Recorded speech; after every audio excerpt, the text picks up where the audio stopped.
In that case, if you are all prepared, then I will now bring us back into a new session of the Songs Run Long campaign, episode a lot.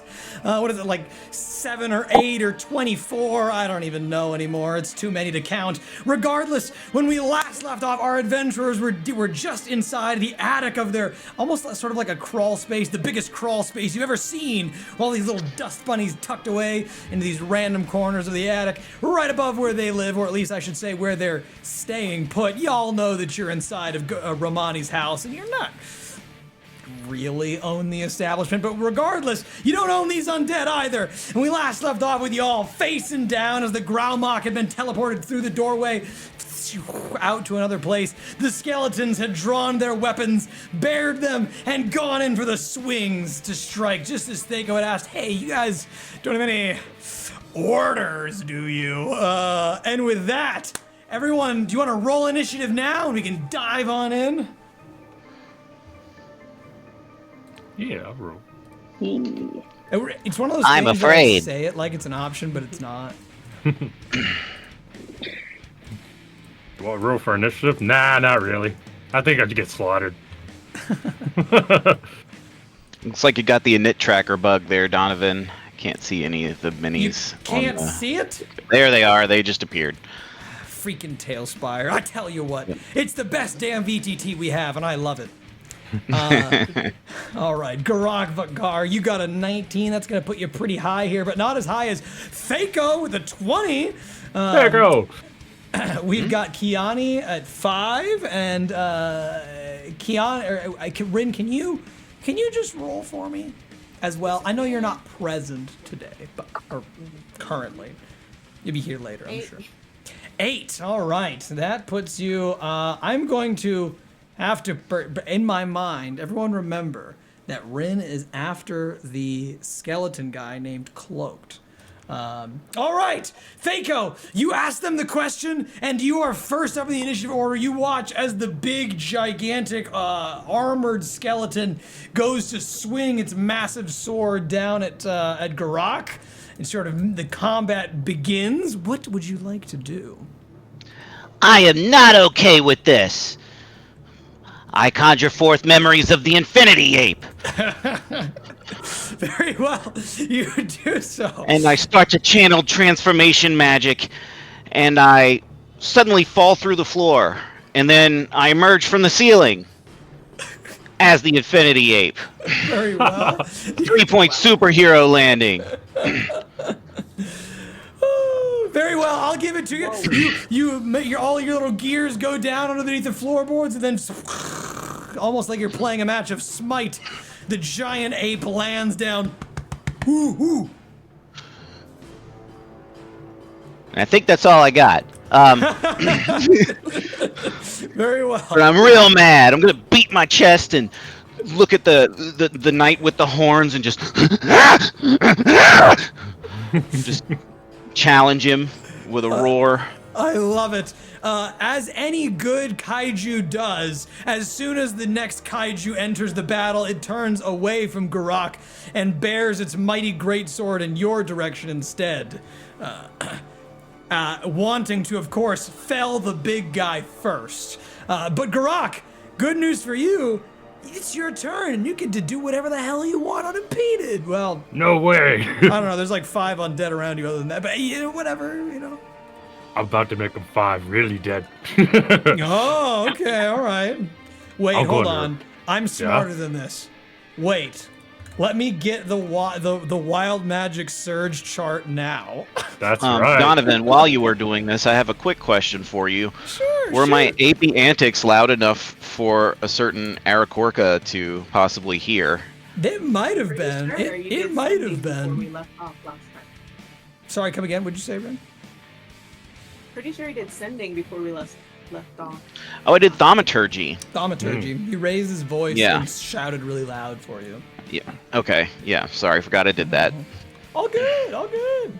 I mean, that was like a more or less, you know what I mean? Like we were like right on the end. We were doing combat right as that happened. So, it's cool. It's cool. We got multiple options for her to bring her in potentially. Plus, But it's been anyway, a what while. are you doing, Gurak? Gurak looks around. I don't know what's happening, but it's getting really exciting. And he raises his sword and goes into a rage. All right, you go into that rage. Why don't you go ahead and roll me that percentile? Hell yeah. I've been waiting so long to do this. 98. 98. Wow, that's incredible. With a 98, as you begin to rage, you sort of like bring your fists together. You slam some anger out of your, some sound out of your mouth. And as you do so, the sound waves seem to slow down. The rage makes a slow sort of a noise as time momentarily stops.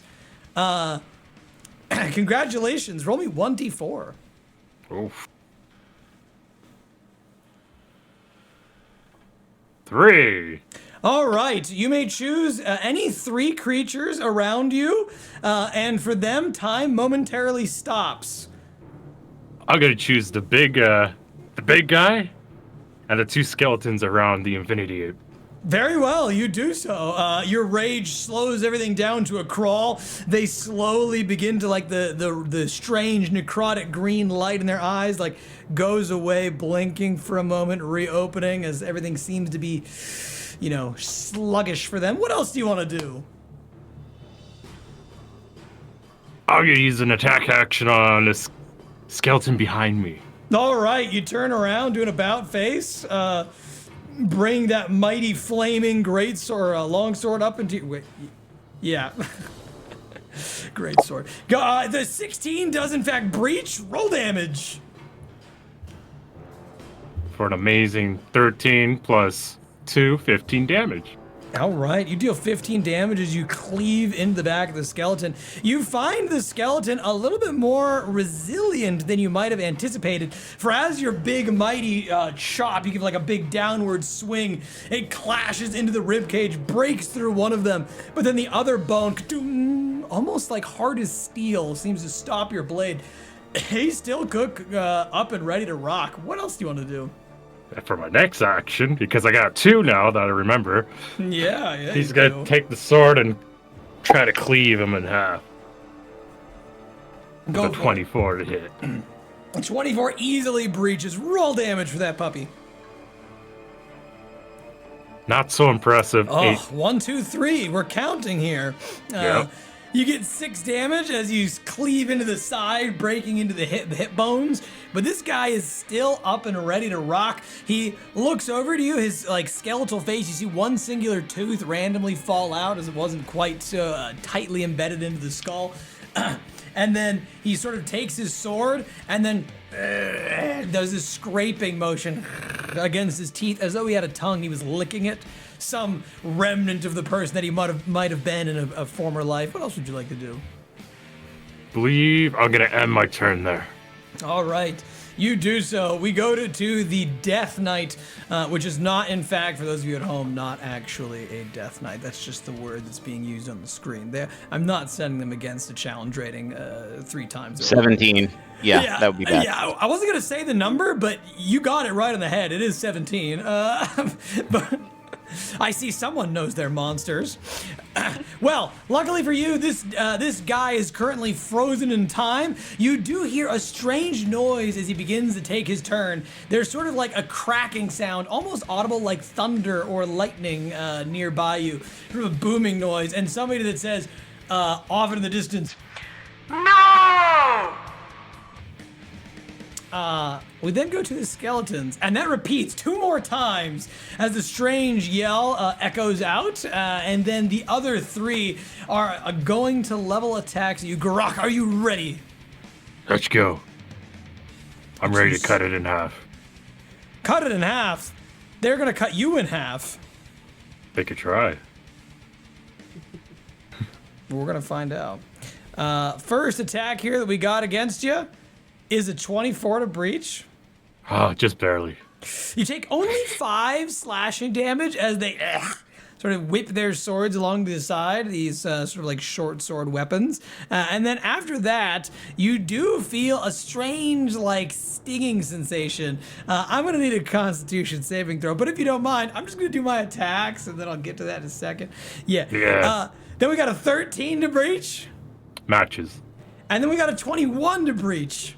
All hits. So I need 3 con saves and 5 slashing apiece as they slice into your body. But don't worry, you're the barbarian. You're raging. This ain't no problem for you. Ooh. First one's a 1. Yep. Yep, it is. Yep. That's a 1. All right. Do you have any inspiration? I do, but I'm gonna hold on to them. Okay, so just so everybody knows, Thako's got 2, Kyani's got 2, Gurak's got 5, Poe's got 3. Gurak's saving those for a really big boss battle at the end of the campaign. I think he learned a thing or 3 from the other campaign this past week. Oh yeah. So I take 2 damage, you said? No, you don't take anything right now. Okay, sorry. That's how many inspiration you currently have. You're good. Thank you. I'm just reminding everyone. All I'm right. willing to take it as damage. So while you get stricken with that one, let me deal you the additional effects, and you can choose what you're gonna do with the other one. I need you to roll me 1d4, and you take 10 necrotic damage as the poison begins to, or not the poison, the strange magic begins to burn into your skin and flesh. I would ask you if you wanted personal or group pain, but it's gonna be personal in this instance. Oh yeah. Yeah. I think it's hard to make that one a group page. Yeah. All right. Anyway, is that a 4?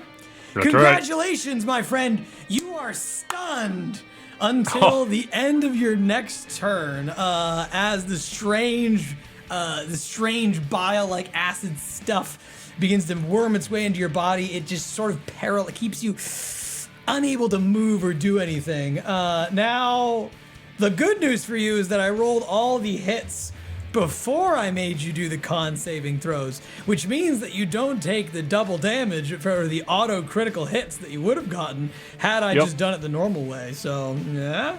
I appreciate it. You're looking out for actually, me. I guess that's paralysis, so never mind. You would have been fine. Nothing would have changed. But anyway, we've got 2 more con saves for you. Oh, yes. I've rolled them. I think one was a 20 and the other one was 11. Oh, I see. Well, in that case, you completely save for the first one, and for the second, you do fail. I will need another 1d4. 4 again. Well, there's some good news to this. You can't get stunned twice, and instead you just take 5 necrotic damage. And with that, Kyani, we go to you. Okay, I have to be Your honest. ally is falling to a quick salvo of blows, but I mean he's a barbarian. He's tough, right? He can take it. Got it. Yeah. I did roll a nat 1 on my initiative. I That's feel I should A-okay. mention that. Okay. Okay. Now, initiative is the only time where you're safe. Whew, get it out the way, Okay. So Kyani's gonna be like, "Don't worry, I got you." And she's going to turn to this guy and, give him the business. Yeah. Do it. Give him the business. The What are business short and the swords? sword.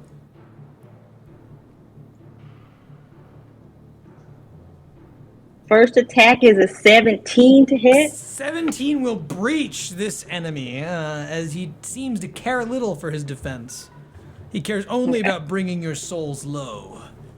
So I'm guessing the second attack for 25 also hits. Yeah, that'll do it too. That'll do the Yeah, trick there. yeah. Yeah. Okay. Roll damage.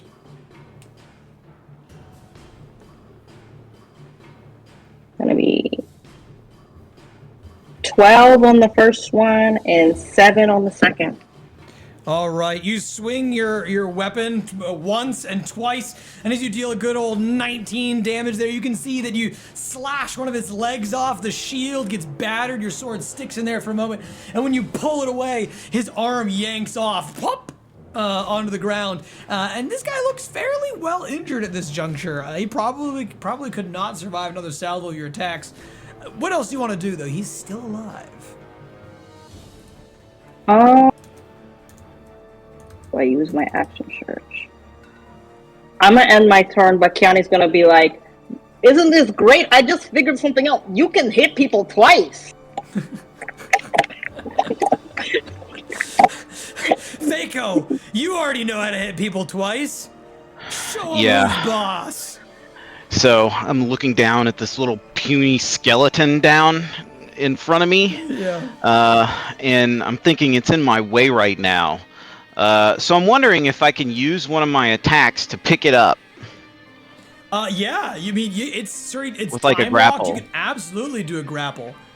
Okay. All right. So I have a +6 strength modifier as an ape, and a +9 to my athletics, but it's an attack roll for a grapple Yes. engage. Correct? Okay. Yeah. So I'm just gonna roll a straight D20 here. I'll let you use your athletics. I mean, you get your Okay. strength regardless, but Yeah. Okay. Well. Okay. 17 plus 9. Lots. It would be. Yeah. All right. well, he So. automatically fails his strength saving throw. So congratulations, you grapple him. You Yeah, I'm yoink gonna him off pick- the ground into the air. Yeah, I pick him up and start to kind of like partially crush him with my fist, and then I look at the Death Knight type creature, the big armored skeleton that's in front of me, and I'm like, these two should kiss. And then I hit one with the other, and I'm just gonna make a standard attack roll from one to the other. Let's see. Sure. These two should kiss. I like how Monkey Thako is just playing with his toys. Yep. Okay, He's just well playing house. that's some bullshit right there. So I'm gonna use my inspiration to reroll the attack roll just because I want it to have an effect. Don't spend all that time picking up a skeleton to hit it with another one only to fail at hitting it. Okay, there we go. That's much better.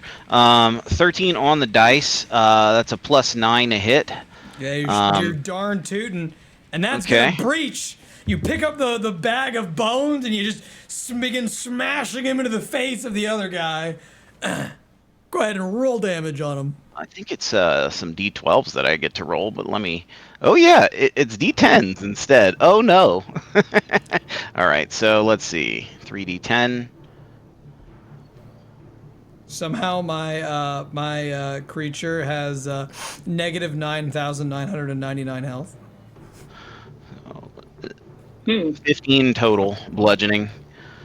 Very well. You deal 15 total bludgeoning as you smash the two together, the bones sort of colliding and popping. One of them loses the head as it rolls off. The kissing force was too hard. He never learned how to kiss properly.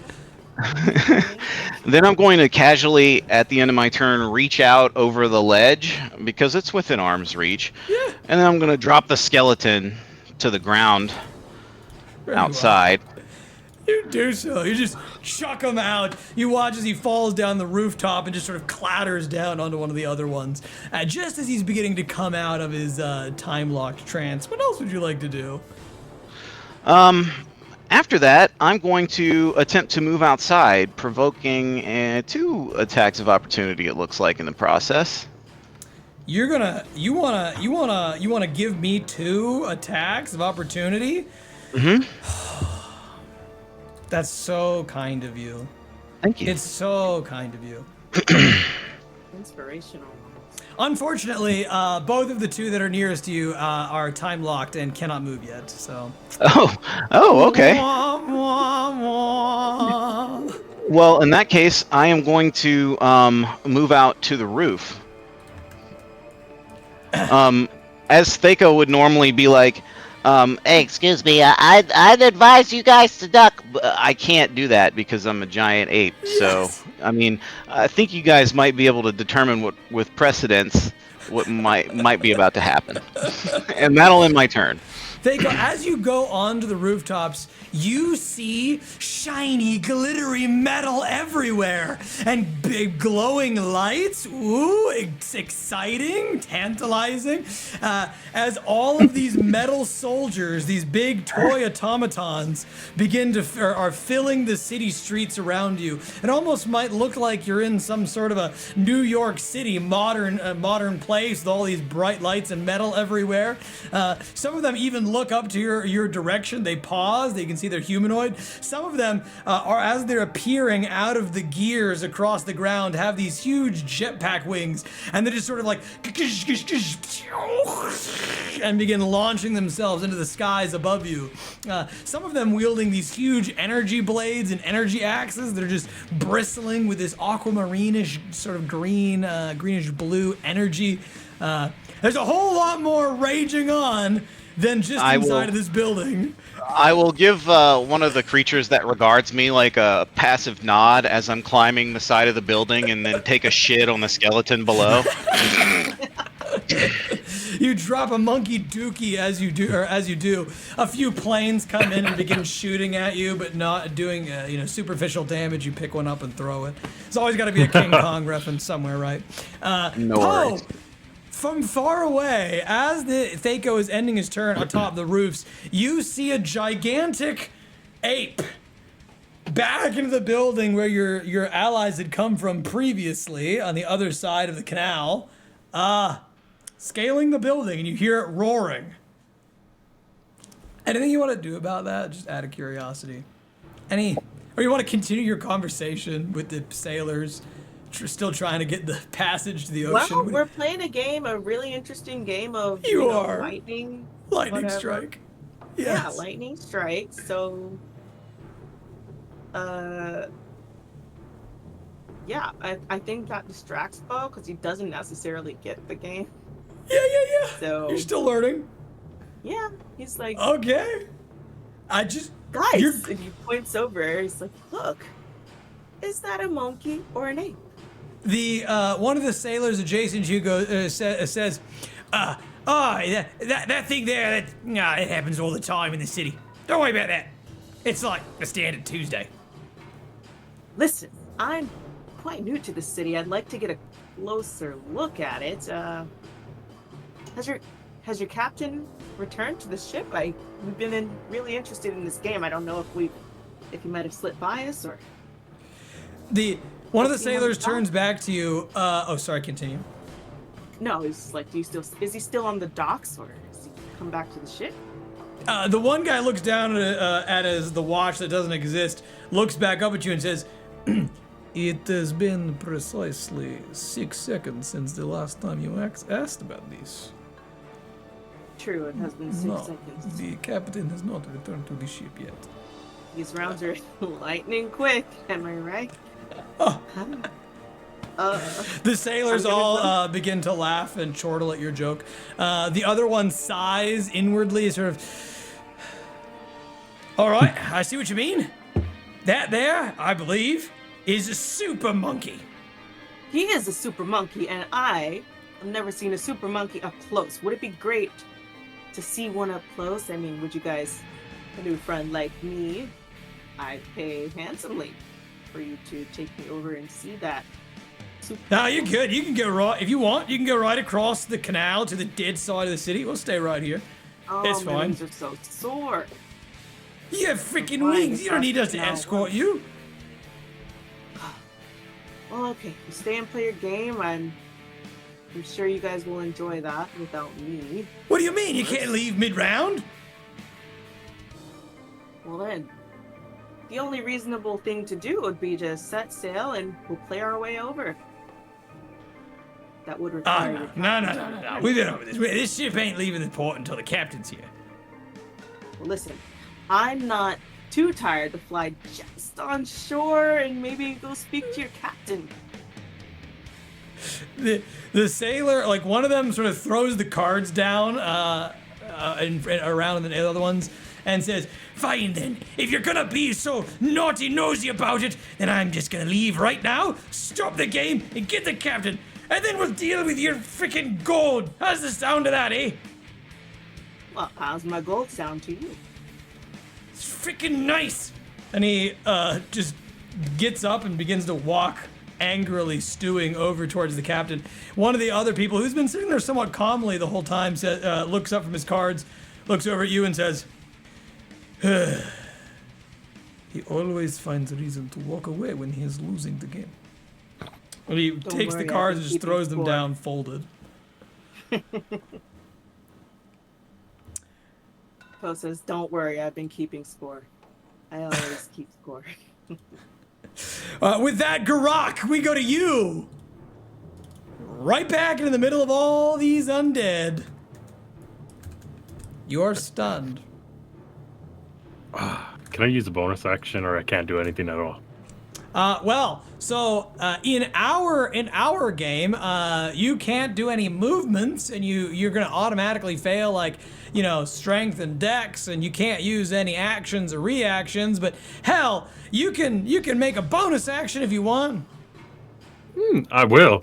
Gurak's gonna raise the sword and with the bonus action, light it aflame. Yeah. Very well. That's the best I can do. Flames ignite from the end of the sword as you prepare to deliver justice. We go to the all stunned, just. We go to the Death Knight, as it's presumptively called, and it is going to go out towards the edge of the building.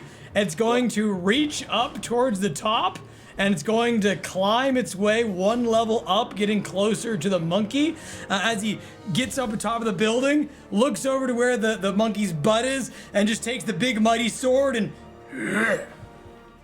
I'm gonna try and swing it at you twice. He wants this kaiju fight. He doesn't like that you made him kiss either. He's not like that, okay? I liked it. Anyway, first attack he's got is a 19 to breach, you big old monkey hide. That hits. Yeah, yeah. The next attack is a 15 to breach, your big old monkey hide. Oh yeah, I mean 12 is what you're going for. And the third is a 25 as he slashes up, as he's got 3 attacks, as a matter of fact. And once he hits twice, he unlocks the third one. You can see that there's a burning necrotic burst in his eyes, and then he gets a bonus. There's like sort of he's surrounded for a moment by necrotic magic. There's a ding, and then he hits you again, almost as though he was parrying in some sort of a fighter's Soul Calibur-esque game. With all 3 of those strikes, he deals 45 slashing damage with the big, gigantic greatsword as he swings it into your body 3 times. And then, when that ding goes off, you can see him moves into a defensive stance, prepared to parry the next attack that comes his way. He's unlocked his bonus forms. That's right, he's got forms. We go to the cloaked. And the skeletons are finally out, but they're gonna close in on Gurak and go for the kill. They smell the blood in the water. Don't worry, you big bag of hit points. There's no worry here. I'm worried. All right, to make you, what are you so worried about? The first attack is a 10. Oh, just the first attack. Yeah, yeah.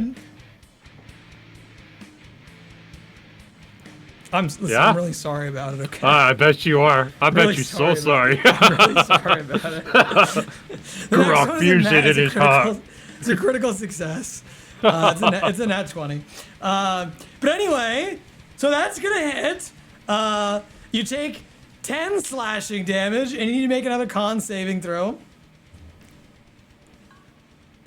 16.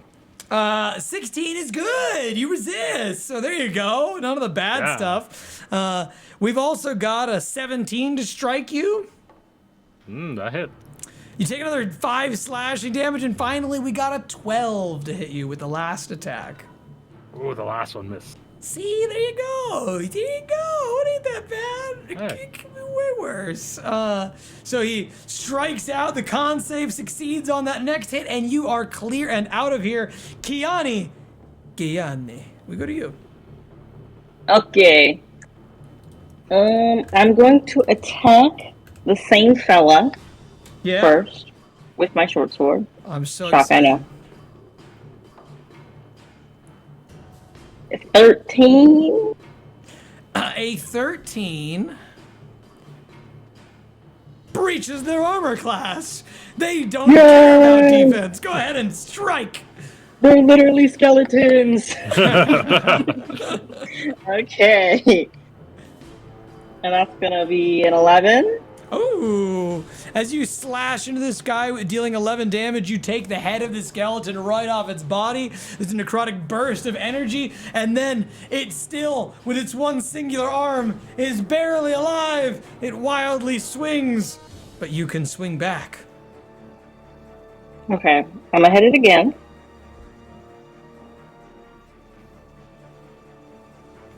$22 to hit. That breaches. Kill this man. Send him down to the re-dead.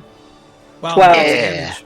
Max damage easily destroys the skeleton. As you stab, you slash, you put him down into the wooden floor. He is gone. There remains, as of yet, 3 more to fight. And I still got gas in the tank because I'm an action surge. Oh, fighter things. All right, let's see it. Okay, and I'm gonna hit this skeleton behind Gurak on the other side of me. And I'm going to be I'm gonna try and do a tripping attack. Oh, For if I hit. here we go. The whole kit. Here comes the battle master. here comes all the fighter shenanigans. All the fighter shenanigans this time. Right. So that's a 23, so that's definitely gonna hit. Oh, it absolutely is. Not only is it gonna hit, but you're gonna trip him too. It's gonna be a DC 15 strength saving throw to not trip. Oh, I'm letting you know now. He already failed that shit. You're Oh, gonna yeah. trip him. You definitely Oh trip him. yeah. Okay. That's hold on. I gotta add my superiority damage as well. Math. That's 15? 15 on the first one. You do 15 damage, you slash his leg out from under him, and the foot explodes into tiny little toe bones all across the floor. You hear him scattering like marbles. And you just remember, I think I was just playing games in here. Maybe you should suggest marbles next time for the Grandma. And then I have one more attack, and he's on the ground, so That's you know right. how that's gonna go. You get advantage. Is that a... That's right. You crit fish could happen. Oh my god. Okay. Just imagine if you were a higher level of fighter. I know, right? I would have crit. Anyway, that's fine. All right, beat his ass. And that's 11 damage. All right, you deal 11 damage as you reduce this guy. He's sort of hacking and cleaving at his body. He is nearly defeated. Well, I shouldn't say that. He's bloodied from your 2 strikes. Looks like he could take another turn, maybe, if he was lucky. What else you got in the tank? And I'm gonna end my turn on Kyani. It's just gonna, as she's wildly swinging, be yelling, "Please stop hitting him!" All right, we go back to the Infinity Ape. I just look down at this disgusting creature that has dared to prevent my ascent, and then I'm like, oh hey, it's you. And then I'm going to notice his attempt to parry my blow, Yes. but see how he likes fucking 8-foot trying to kick him off the side of the building either way. I make one attack. Are you attempting to do the shove action? Yes. Okay. Well, in that case, you'll do. Go ahead. Okay. It would. Oh, I'm sorry. Go ahead. You can do an athletics check against his strength saving throw. Okay. Well, then that would be a +9 to. That's my right. It's action. gonna give you a little bit more gas in the tank here. And yeah, I rolled it there. All right. Oh, that's right. You've got a 19 there. All right, so a 19 does defeat his strength saving throw. You watch. He's ready for his guard, ready for the attack. He does not see the kick coming. You smash him right into the knee. He sort of falls down, grips onto the side of the building, and then just tumbles down onto the next rooftop below you, like the other skeleton. And you can see that the other skeleton by this point is like trying to climb back up. Okay. Then I am going to start pulling chunks out of the building. And I guess I'll have to use an attack action to just kind of take up some rocks to throw. Absolutely. From my lofty perch. You can use the boulder action. Yeah, exactly. So I am getting ready to do that. However, I don't get 2 of those per round, so that would be my turn. All right, you grab chunks of the roof, ripping them off and preparing to strike. I'm gonna take off this that little guy right there. Gurak, we go back to you. Seeing pieces of the building being ripped out. Oh my God! It's Code Violet! Ah! You could have chopped down into the skeleton that was damaged. You certainly can. You absolutely have that within your rights. Kyani, let me know when you come back in the tail spiral. I'll just boop, port you back. And strike as your stunned condition ends briefly. Hell yeah. 16 to hit. 16 breaches, roll damage.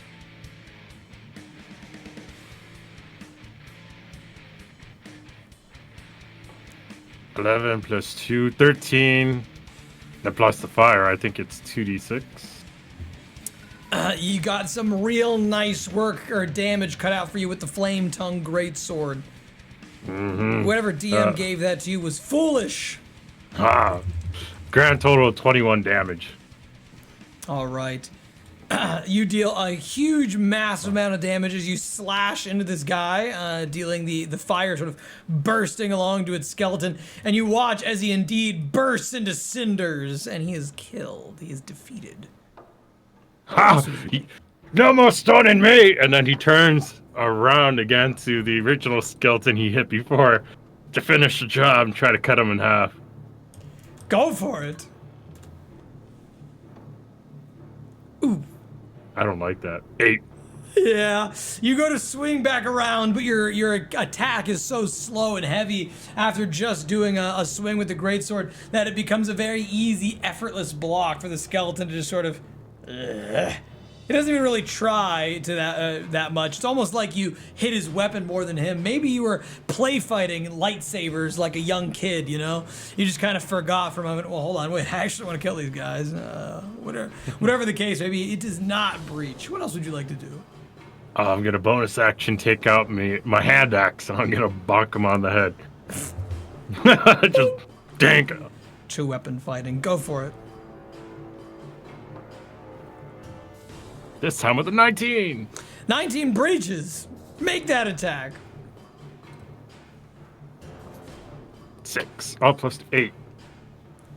You bop into his head, grab that extra rage damage. The skeleton has like a slight little crack into its skull, but otherwise, something a little band-aid could probably fix. Anything else you'd like to do? No, ends his turn screaming. We go to the huge Death Knight, the dreaded undead, and he is going to begin to climb back up to the top of the building. Where he's gonna go, what is that, 40 feet for him, I think, is as far as he can go. He's going to dash into the building and use the rest of his movement to get right up next to Gurak, as well as Kyani. And as he saunters into the place, blade ready, wielded high, he just sort of spits some necrotic flame down at your feet. And he clearly seems to make some sort of a noise, which if you speak Sylvan, you can know what that says, or what that is. Does anybody speak Sylvan? I speak Sylvan. All right. You hear the raspy whisper from him come up from up there, and you can hear him say, "Stupid monkey is disrespectful." oh, it's fucking on.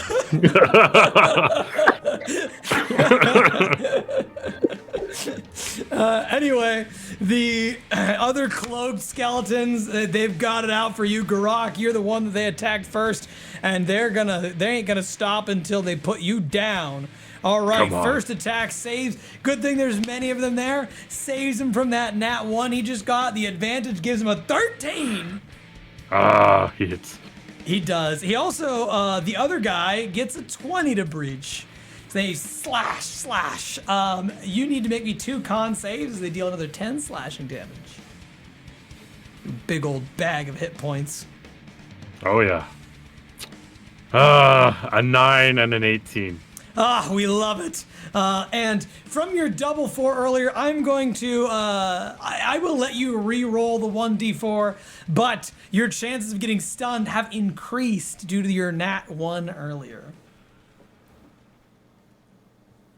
4. What does it matter? You can only roll 4s. Only you are 4. Stunned once again as you take another 5 necrotic damage, and we Yep. go to Kyani.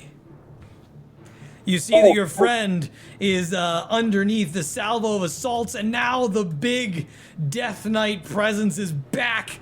What are you gonna do? First, can you put me back in? Oh yeah, sure can. Take that. One Ain't thing no at a thing but a time. chicken wing. You Where's can that come time from? out. I'll find out right now because I'm the. Ain't no I thing just but realized you're in a different room. Yeah, no one noticed. I I just did, but I now.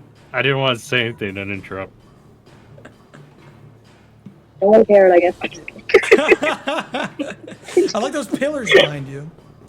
Yeah, I'm even more in the country, so the Wi-Fi is even worse. Yay! Hey, get me out of here. There's deer everywhere. Wait, you're gonna hold their house? Yeah, I'm house sitting for somebody. Uh, Anyway, I'm gonna wait for all the minis to load back in. I'm going to. Is the undead next to me still alive? Yes. The really big guy is, as is the skeleton that Gurak's been fighting. Okay, I'm gonna fight the one Brock's been laying into. All right, go for it.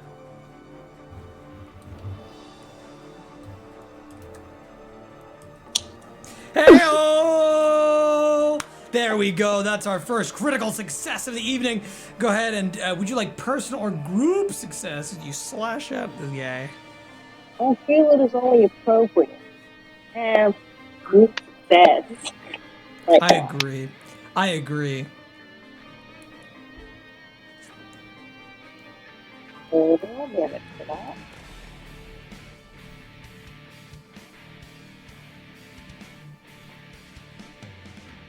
Gonna be 10 damage. You deal 10 damage as you slash into this guy. You hit his jaw, and when you do so, that jaw ricochets off and hits the other one, bounces off, almost like you're in some sort of one of those slapstick comedy movies. And as it smashes into the other ones, you watch as the strange necrotic power that galvanizes these skeletons seems to fade away. They're disconnected from the Gralmach, and they will no longer be able to stun your companions. Yay! Hey. What else did you like to do? Murder! I'm going to turn to the skeleton that's still alive and gotta go. He's gotta go. Get him out of here. I don't like him. Get him out. Let's try for a hit. 24 to breach. Fine strike. 7 damage as you slash into him. And you bring half of his bones have fallen apart, but he is still standing. What else would you like to do? Kyani's gonna end her turn, nervously looking at the very big dude who just entered the room. Like, uh-oh. Very well. We, Poe, while we're ending this round here and going back to the Infinity Ape, You notice as the guy walks away to go get the captain, he does not appear to have come back. You see some hushed, or you hear maybe like some hushed voices from the marketplace over yonder off of the docks. Or at least you might notice that there's some quiet conversation going on, like peering over to from where the ship is at. Is there anything you want to do while you're waiting and you're playing the game of Lightning Strike? The monkey, it appears, is picking up portions of the roof and throwing it down. Yes. I have a question about the game of Lightning Strike. Is there Yes. actual lightning striking going on? Yes, there is, as a matter of fact. I was gonna get to that after combat, the game of Lightning Strike, but every time, essentially what happens is you roll dice. There's a hidden number. Whenever you hit the hidden number, a little bolt of lightning flashes out and zaps everybody. Okay. Now, is there a way to direct that lightning to the players that are remaining? So it automatically does that. It automatically zaps the players. That's how the game works, as a matter of fact. Everyone's got a certain threshold of hit points, and as you get zapped by the lightning, you lose those hit points until you're out. Okay.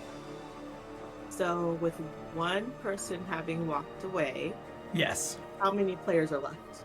There are 2 players left, but the guy who is frustrated folded. Okay.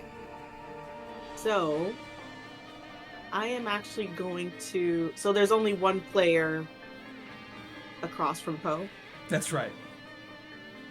and the other guy who folded is leaving the ship. So one guy left to go get the captain, a different one folded, and now you have one person to your right who still has his cards up. Okay. So Poe is going to do. It's going to roll the dice. Actually, You want to try and zap him? You're gonna try and win this game? I'm actually not gonna try and win the game. I'm gonna do a sneak attack. Oh my. You want to sneak attack the sailor that's still here with you? While he's rolling. Oh my. Alrighty then, you can roll to attack with advantage.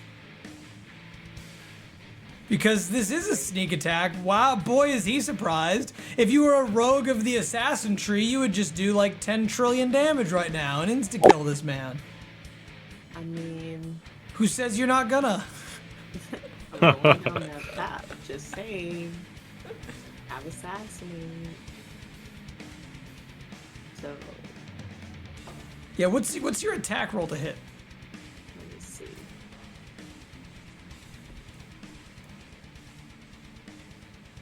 Oh my goodness, go back, please. +5. Let me see. The music fades away. Let me just roll. Here we go. Don't worry, it'll be back. Is that a critical success? Oh, yes, it is. All right. You want to roll damage first, or do you want to script how he dies first? No. I want to clarify that if I have the option, this will be a group success. Uh-huh. And I want to go ahead and roll damage first. Go for it. You roll that damage. Okay. Poor There's guy. that. Let me go ahead and get my sneak attack at it. Just on wanted to play here. cards. He just wanted to play cards.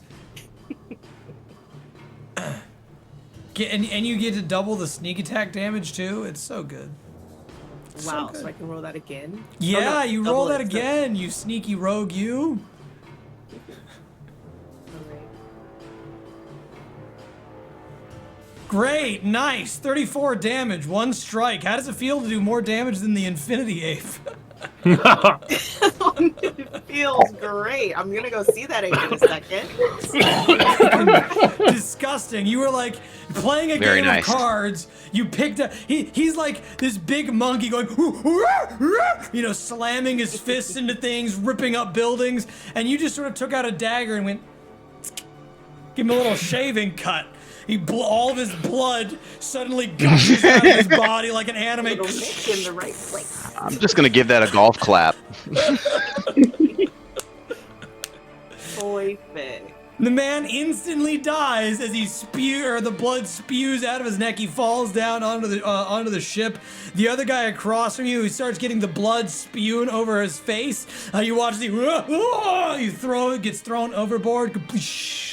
As he falls into the water, you can hear it splashing up into the air, and you are left alone with this ship. Okay. From here, Poe is going to... What do you do? What do you do? You've killed the sailors. You pushed the other one overboard. You have a ship all to yourself.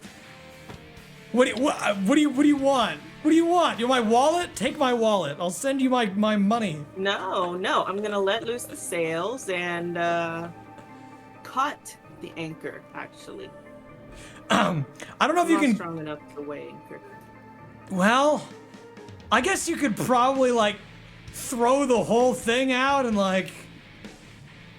try and cut the anchor itself. I don't know. Oh.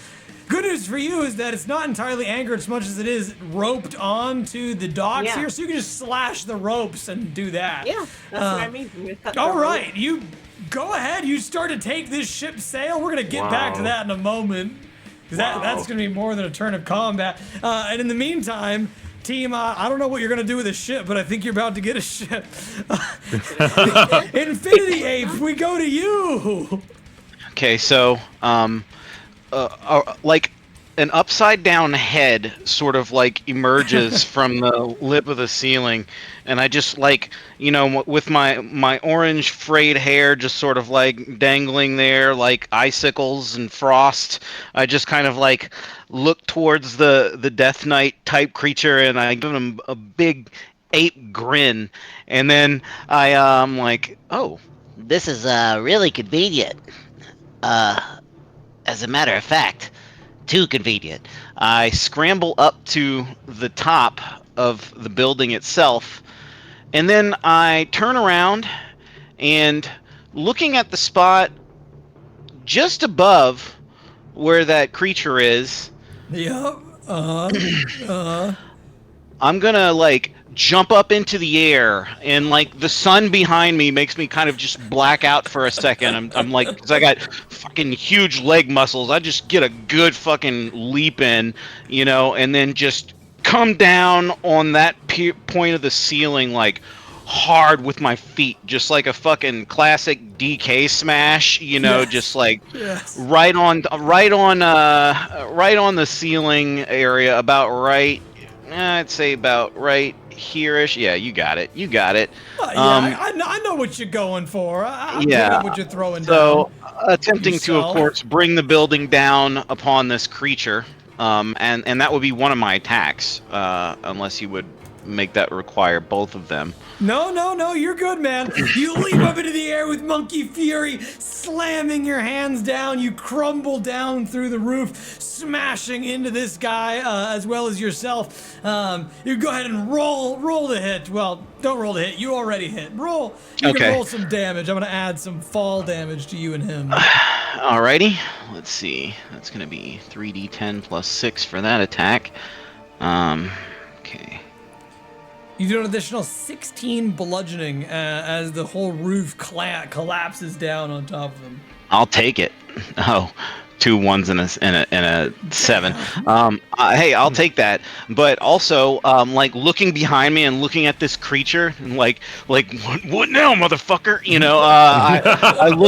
I look behind me, and I notice that dangling bit of ceiling tile that's just kind of the wall, and I grab it with both of my hands and I smash it down on his head. You do so. You're reaching up.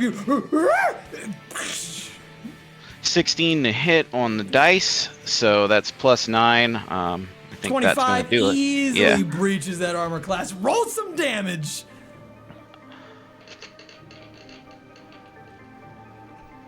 Okay, and that's 13 plus, and each of these attacks, by the way, has an additional modifier +6. So last damage would have been, I guess, 31. 9 plus, yeah, okay, thanks. Yeah, okay, and then I got 13 you. plus 6, so 19 here. I'm really not so great at math, because I'm a trained historian. We don't really do math. But the good news is that D&D is like really D&D math. Yeah, The Matrix. Like, Yeah. Whatever. You do so. You slam the tile into his head. You hear a large bong as it rings out from the empty helmet that he's got. And as you slam into him, he slowly turns back around and says,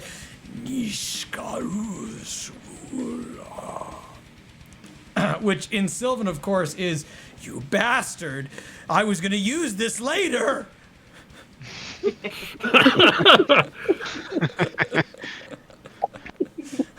Anything else you want to do? Given that I see that that skeletal creature sort of behind me, I'm gonna notice his presence and physically try to block him from ascending. He'll have to get through me, so I'm gonna play goalie there. Okay. Because I do take up the whole stretch sure of it. do. You sure do. So just almost indignantly, I'm just gonna turn my attention away from this Death Knight, and just and then just start looking down at the smaller monkey and just beating my chest at it, what now? You gonna climb up? Okay, and that'll end my turn. I award you a +1 inspiration for monkey roleplay. Thank you. Gurak, you are unfortunately still stunned, but the good news for you is that the Death Knight no longer wants to murder you. So where it was going to deal some pretty harsh damage, it will instead attack the Infinity Ape. Art thou prepared for my salvo? As best I can. Bring it on. No. Don't worry, he's attacking Thaco. Infinity Ape is ready. He was gonna attack you, but then the ape dropped a building on him. So you know how it goes.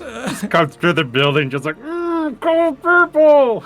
Just so happy with what's going on. I've got a 17 to breach your buttocks. No. Oh yeah. My I boy. got a 19 to breach your buttocks. Again? Oh, yeah. One for each cheek? Swat. Yeah. After he tans gets one your cheek, hide. I turn the other cheek, and I let him swat the other. As he gets that second one off, you hear the ding, and he does another swipe into a guard stance. He gets his third one off, which is a 24 to hit. Whoa, not a credit card machine, buddy. Don't hit there. Ouch. He gets a skyward slash right in the crack and deals 45 slashing damage to your tuchus. Is that total? That is total. Yep. 45 That's a lot thank of you. butt damage. So you are Right. A-okay. You Yep. still good? You still good? We got 2 giant bags of hit points. It's gonna take some time to kill you. We go to the cloaked, and the cloaked, however, from the beginning of the combat, and still in this level of the combat, they will be attacking Gurak Vagar. No way! Way, Wow, you are, Inconceivable! you are getting focused, my friend. Absolutely focused. They have an 18 to breach for the first swing. They got a 21 to breach for the second swing. So they're just gonna slice. And you take 10 slashing damage in total for both of those attacks, 5 and 5. And because of, you actually don't need to make con saves, because Kyani's Nat 20 has removed this ability. Yeah, it's good. It's nice. That's fantastic. And speaking of Kyani, we're going to go to Kyani. I like the way you say your character's name. Kyani. Kyani. Well. What? There's so many. I'm gonna hit them. What? I know, crazy, right? I'm gonna continue to hit. They're continuing to hit Gurak. Meanwhile, Kyani's continuing. Yeah. It's like, it's so weird. We've got a fight full of fighters, and so it's just everyone's action. They're like, well, I guess I could hit a guy or I could hit a guy. I'm going to hit the guy, you don't have a lot of options. It's consistent. First, roll is a 10. Unfortunately, a 10 does not breach the armor class of the skeleton.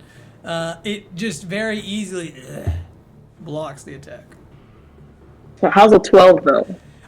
It's still not quite good enough.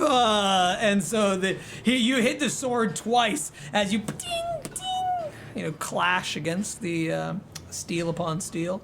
Unable to assail his defenses, what else would you like to do? The skeleton takes one good look at you in a flashback. Some of my viewers will know this. But as a flashback to campaign 8 years ago, the skeleton merely looks at you dead in the eyes and goes, heh, heh, heh. And that is all. Okay. Well, Kyani's gonna be like, it's hard to focus when things are really happening over there. Sure is. Sure is. The ceiling's falling. Like, it's a lot. Thaco, the infinity ape, thou hast been slashed in thine ass, but you have successfully prevented the other cloaked skeleton from climbing up, as he's right on the edge. So, you guys ever see Bloodsport? You know, the guy at the end, he has all those ridiculous like neck cracks and nostril clears, That's how I turn around, I just kind of like turn around looking towards this guy, who's slashed up my behind. I'm like rubbing my behind with one hand, and I look at my hand and I see blood, and it clenches into a fist, and I just crack my neck once, twice, send a straight right into the helmet, hopefully. Let's see. Oh yeah, that'll hit. All right. Oh yeah, buddy, that will. You do so. You clock him right on the dinner bell. And then I open my hand, and as he's kind of like reeling back, I catch him on the shoulder, and I wind up for a left hook. Hit him in the face there, hopefully. Go for it. I love it. This is fantastic. Oh, no, I don't that time. Mwah, mwah, mwah. No, I want this thing to die. I'm going to use that monkey inspiration that I just got, and I'm going to roll that again.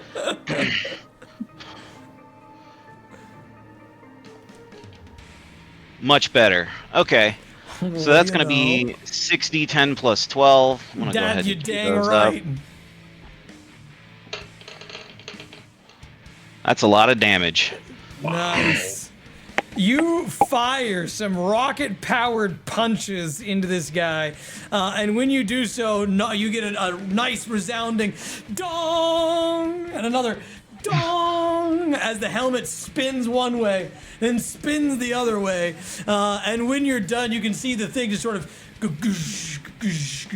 sort of like trying to stay intact. He puts a hand up onto his helmet, but then activates his reaction attack. As you strike 2 blows against him, he's gonna do one mighty uppercut with the greatsword and get a reactionary attack against you. Awesome. As he was prepared for that parry. Well, he didn't actually use it to parry. He used it to, do a different thing. But anyway, we got a 24 to breach. I think that hits. It certainly do. You take another 15 slashing damage as he just gets one good rake across your monkey face. I kind of dragged the sword along with him. I'll deal an additional D6 damage just to fucking like make sure that it leaves a cool scar across my eye as he cuts me across the face, and just to fucking say fuck you. Sure, you can take another D6 if you want, but you also Yeah, need to I'll make go ahead and me a roll that. Constitution saving throw. Fine. Worth it. Okay, so another 4 damage on top of that.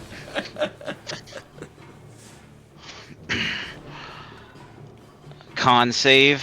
All right, That's right. as the ape Yeah, it's That's gonna be probably pretty good. yeah, you're gonna be Probably fine. gonna be a pretty good con save. You're gonna be fine. Yeah. And Let's what see. do you know?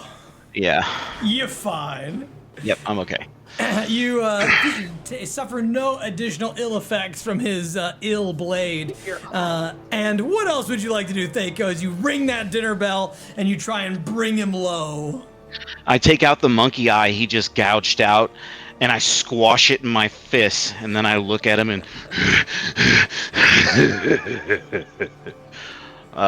and that'll end my turn. Oh. Suddenly I prefer when the monkey wanted them to kiss. Gurak, we go to you. Oh my god. Just looks back like, ugh. Flat into the sword, brings it down the skeleton. Murder this man. This is not a man. 8. An 8, unfortunately, does not hit. You're just so clenched from being stunned that the swing goes up into their body but doesn't manage to connect. It goes right through the ribcage. I'm just gonna do like a reactionary, like up, slashing upwards, going for the rib cage. 13. A 13 is their AC. So congratulations, you breach. Oh my god, finally. So that's 12 damage plus 4 fire. So 16. Very nice. With 16 damage. I don't know how this always happens, but it happens way more often than you would think. You give that big old cleave into his ribcage, and it is still alive, barely hanging on. You could sneeze on him. You could do one singular unarmed strike of bludgeoning damage, and you would lay this skeleton out. But alas. Bonus action, pull up my hand axe, just like. Oh, no, now I did it. Yeah, just like. Clobber him on give top it of a the head. final roll. With an amazing 22 to hit. Well, how would you like to strip the killing of the skeleton, sir? Just the flat end of the axe, just like crush the head into the ground, causing the bones to spill out left and right. And just gonna look at it. Bit of victory. All right. Bit of that Understood. victory. What else you doing, Gurak? And my turn. I turn to the other guy, just like. We go back to the Death Knight here, who is going to actually he's gonna really quick. Hold on. Let me do this. He looks up at the gigantic ape before him. Does a scan real quick. What do you believe you look like, Thaco, to this guy? How wounded do you think that he would guesstimate you are? Does he think he can beat you? What does it look like? Tell me, give me your the thoughts. What does it look like? I'm down to about a third of what I was. Yeah, how resigned are you to fight? You gonna It's a pretty mighty third. Like, I'm fairly confident at this point that I am going to rip his ass apart. Hell yeah. As you stand there, damaged but yet still unfazed by your wounds, it is not going to attack you. The Death Knight sees the futility of this strike and instead turns around to Gurak. Gurak, it is going to make a grapple check against you. I need I need you to make me a strength or dexterity saving throw. I'll do a strength saving throw with advantage, because I'm raging. Hell yeah, you are. Hell yeah. Beat my 25. Let's go. Shake it up. Cannot. Shake He has it a up. 22. He tries with all of his might to put his big steely hands onto you and fails. He instead looks beyond to Kyani and he's going to move, try and well, he doesn't have to move. He can just reach past you with his reach, and he's going to try and do the same to Kyani, just struggling out, grasping at straws at this point. I need the same saving throw from you. Strength? Come again? Strength, right? Strength? Strength or dex saving throw is you can either fight him or you can wriggle out. Okay. It's gonna take me a little better. Okay. Actually, my strength is higher. 20! A 20 is good. He had an 18 this time. He fails to grab either of you with his attacks. He turns back around to the Infinity Ape and says, which in Sylvan, the undead version of Sylvan, is, so I may have made a mistake. Let's talk about this. We go to the Cloaked, who are clearly not as intelligent and are going to attack Gurak. Let's go. Try to stun me again. He can't. He has a 16 to hit, though. He hits me. He deals another 5 slashing damage, you big old bag of hit points. Oh no. That kinda hurt. You're doing just fine. Just fine. The other one is going to just sort of harmlessly try and fling a sword at the Infinity Ape. And he also has a 16 to hit. You also take 5 slashing damage. And Oh no. He threw his sword at me. Who throws a sword?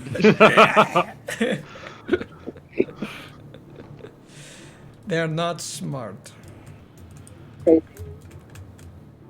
I'm going to hit the skeleton and hopefully put an end to his miserable life. Hell yeah, you are. Roll me that attack. There's 16.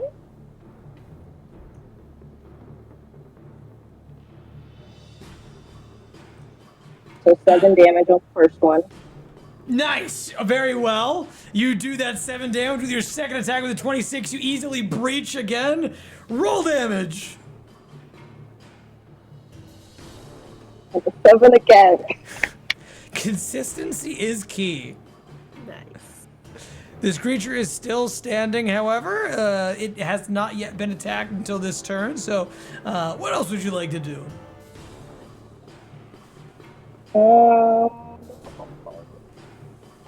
Kyani is going to bonus action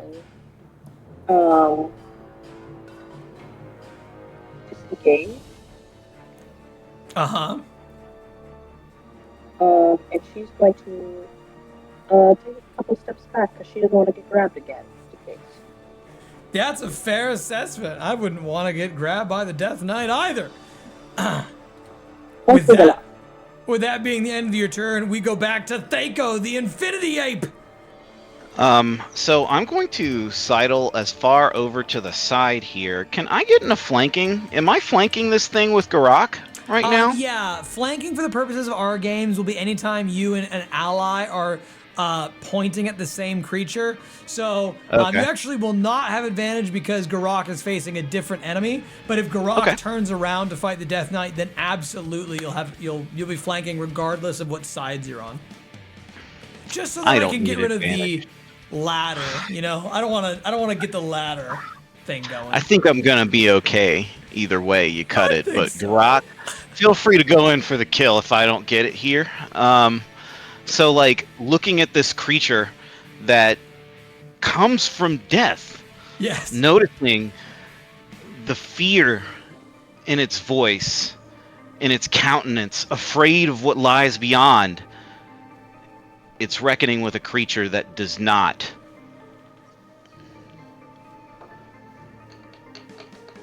I rolled 2 attacks, one of them being a natural 20. Oh boy. Ooh. Oh boy. The other one being a, let's see, 14 to hit. A 14 does not breach, but then the critical success certainly does. You want personal or group success? I'm gonna give it to the group. All right. Okay. And Roll that damage. I still get to roll 6d10, so I'm gonna Sure do it. 37. All right. How would you like to script the killing of this Death Knight as you take your big old mighty fist and go in for that kill?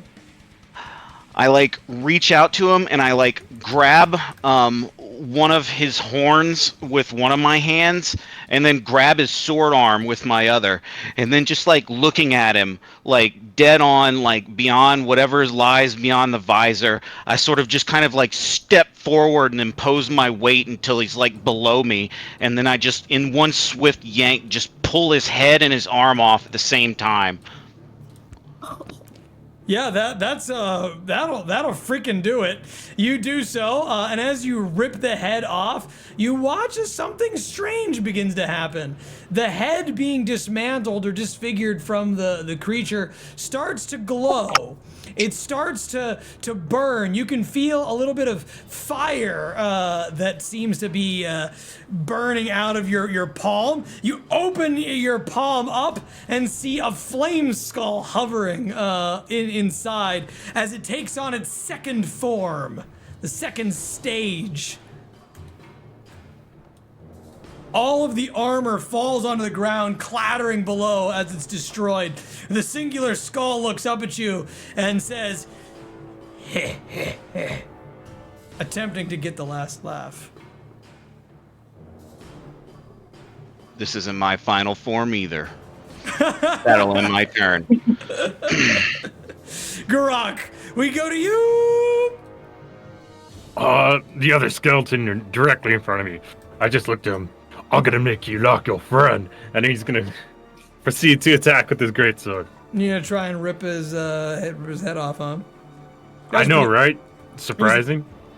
I mean, you just saw monkey see, monkey do, right? We're in code violet right now, so I gotta cause some destruction. That's code purple in the States. Yeah. 20 to hit. 20 easily breaches the armor class of the skeleton. You go right ahead and you go rip that skull off. Yeah. 7 for the sad sword damage, but 12 for the fire damage. Wonderful 19. You deal that 19 damage, you cleave into the skeleton, and it is still alive. It has not perished yet from the earth. So even as you lop its skull off, the body continues moving, animated beyond any means of control or sensibilities. What else do you want to do? You want to strike him again? I looked at him.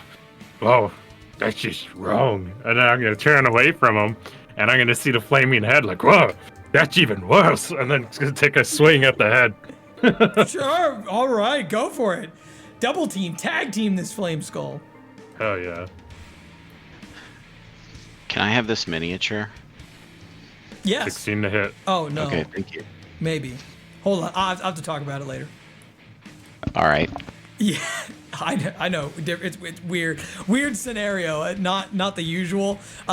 Yes, if it were mine, but it's not. So I figured maybe. that would be the contingency, yes. Yeah. I can ask them. It's cool. I just want to use it. Yeah. Anyway, Gurak, with your 16 to breach the armor class here, you do succeed. Roll damage. Oh, for another sad 8 physical damage. You can't win at all. You can't win at all. And 7, so a total of 15. All right. You deal that 15 damage as you crack into the skull. You see it cracking along the backside where the fire burns out. There's an extra burst out of the other side. What else would you like to do? I don't think I'm gonna do anything else for my turn right now. Okay. As we go over towards the flame skull, it in its position readies itself for any sort of dastardly schemes that might be present. You watch as it begins floating around sort of dodgily. It seems almost like it's going to spit out some fire, and then it looks as though it's going to try and bite the monkey. And just to try and make things interesting, it does this a couple times, moving back and forth between Thako and Gurak's position before it then casts Fireball on self. I need everyone inside of the room to roll a dexterity saving throw. That's a huge explosion of flame. Didn't see that coming. Wow, just had shifty. Ah! If I'm right, Gurak has boy. advantage on the save. Yeah. You're raging, What right? you think that since you can see it coming, that you're an immortal or something? Yeah. Anybody have a base? And 'cause I like Natural to- 20. Oh, I had a natural 19. Very nice. wow, look at all those ones and twos.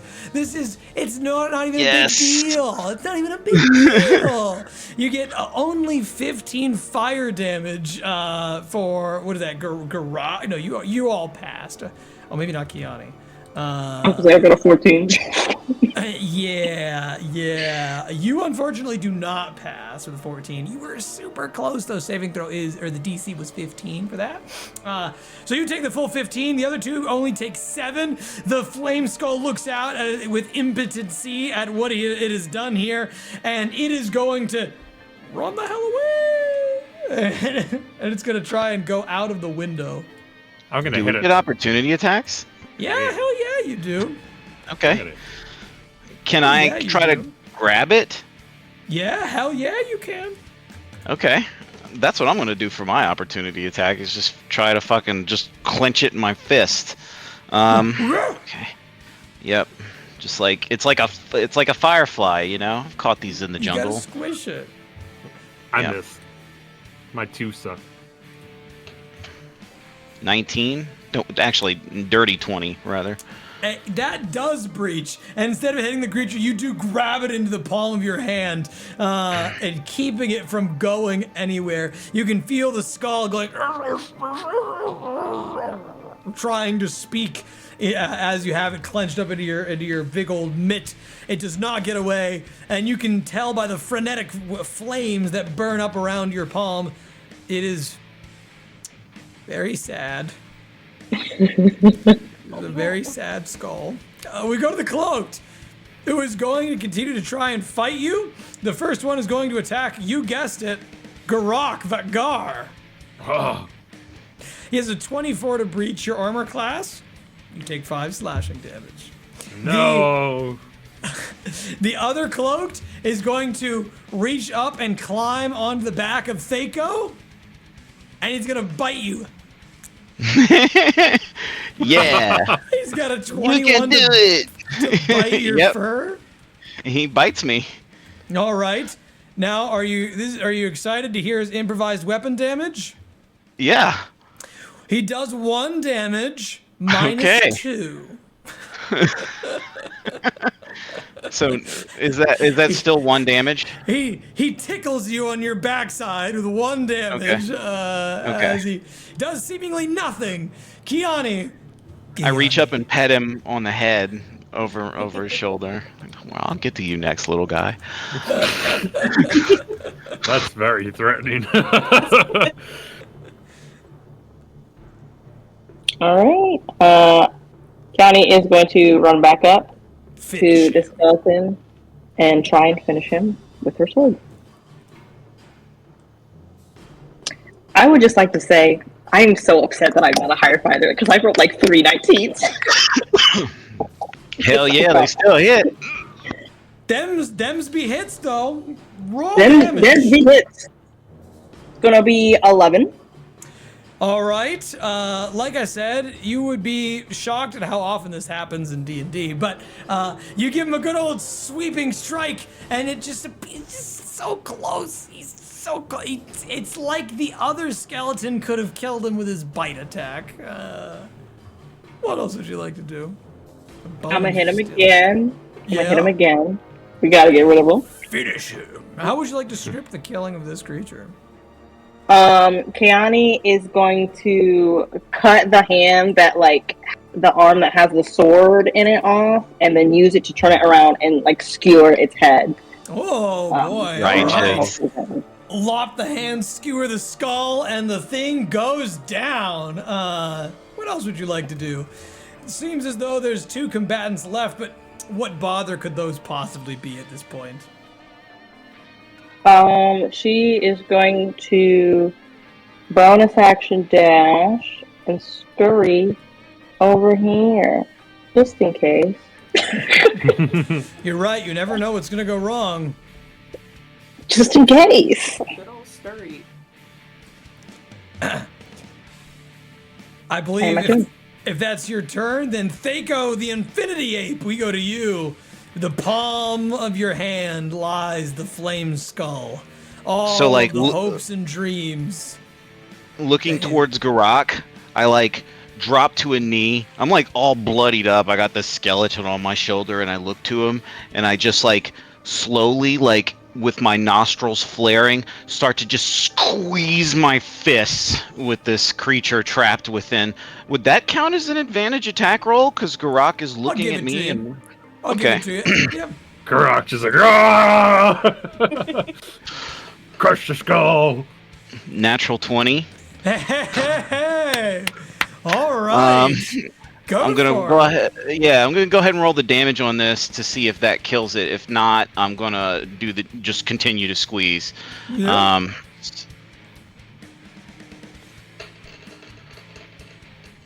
Oh, 46.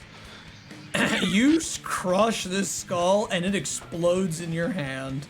All the little bone fragments, the fire fades away as it burns up into the air, and then it sprinkles back down, giving you a cape of flame atop your orangish fur, as it hails you as the undead slayer of the Infinity Apus. It just sort of has this evolution that occurs as you crush the thing and finish it off. And then set match.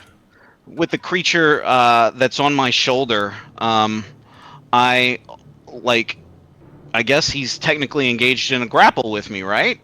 Yes. Okay, so that means I could just like move around because I'm much bigger than him. So I'm just gonna grab him and position him in front of me between me and Gurak.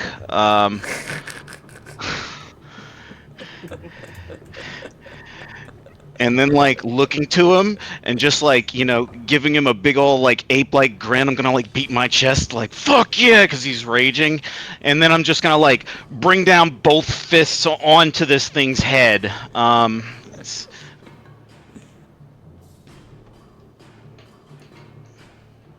19 to hit. Actually, no, sorry, dirty 20. 30-21. Yeah, You bring your fists down onto the skeleton and you smash a singular crack running through the length of all of its bones simultaneously. It shatters in a puff of bone dust, and the combat is over. Well done, team. Congratulations. You have won the day. The undead were powerless against you. God, I love Cold Violet. Bodied this. I'm just looking at all these rolls and I'm like, wow. Very nice. Yeah, I just kind of like look outside for any additional threats and kind of like give Gurak a brief glance and a nod. And then of course, I climb to the top of the building and start to beat my chest and roar. You do so as you go over to the top. Yeah. You give a mighty ape-like roar, and all of the Hyrus enforcers and followers that are sort of floating around the area, looking down at you, sort of give you a single salute, and then continue off through the city.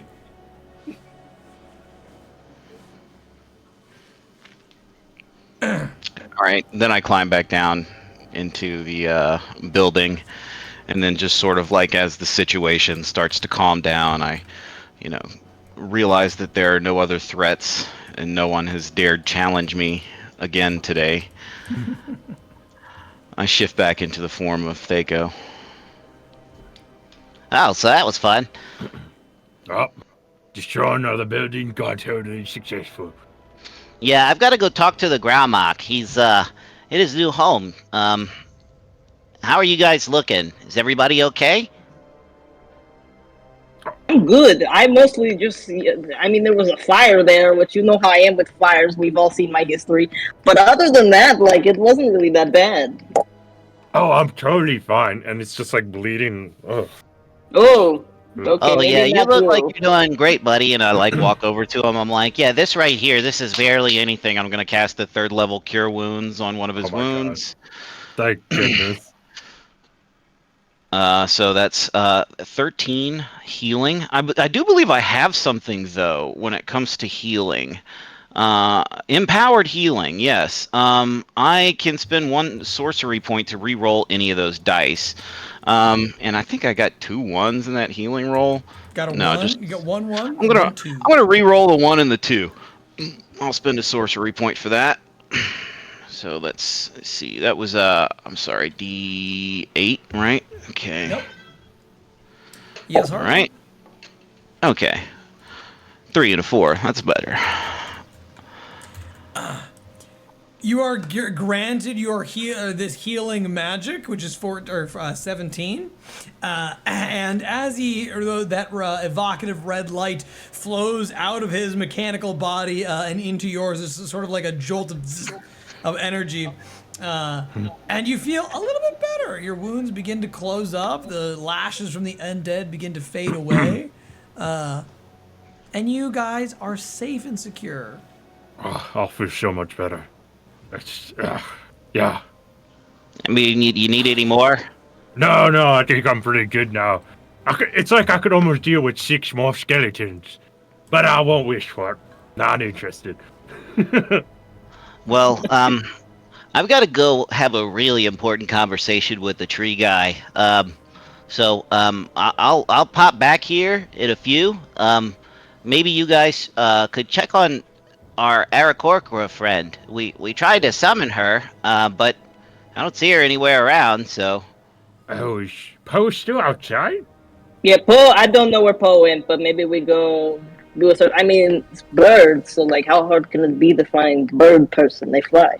Right, it must be flying or something. Should be easy to see. Okay, Gonna well, make his way down the stairs. yeah, I'll be in the day we played. I'm gonna like pretend to walk off the side of the building, and of course, just fizzle out. I'll see you later, Jaco. Bye.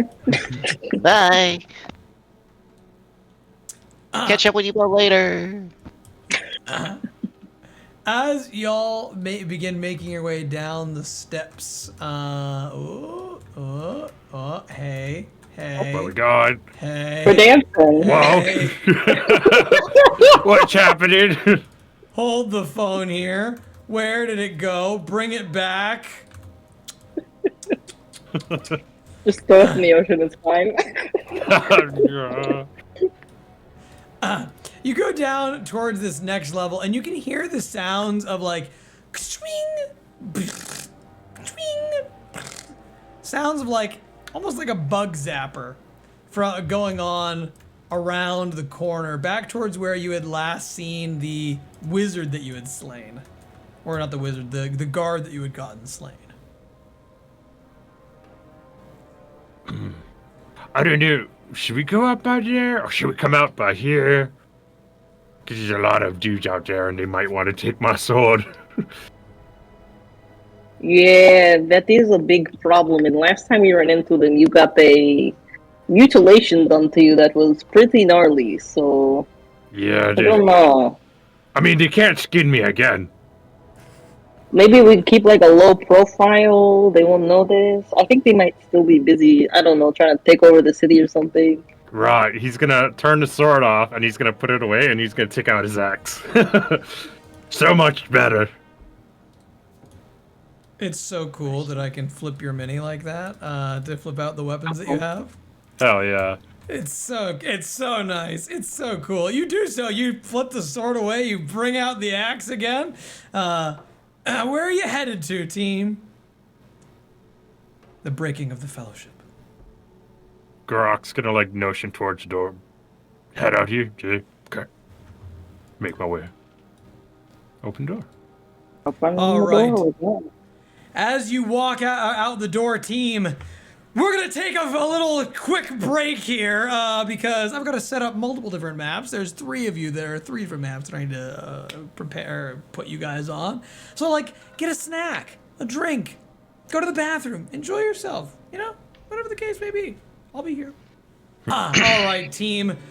When we come back from that small little break there, we find Poe out into the Silverwind Canal District as the ship has taken off and has begun to chart its course over towards the other side of the canals. Two sailors in the backdrop are treading water, desperately calling out, "No, stop the ship!" Poe, you are at the captain's wheel. The sails have already been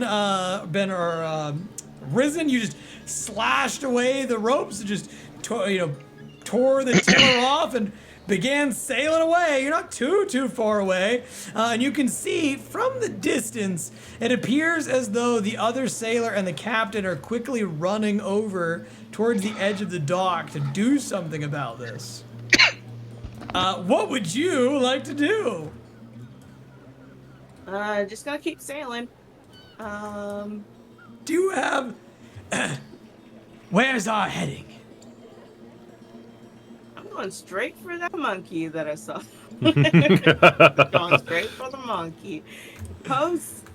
So he doesn't know exactly that the monkey's Thaco, but he's basically a beast creature. He's gonna look for another beast creature to try and team up with, in this environment. Yeah. So Wonder Twin powers activate. Form of an orangutan.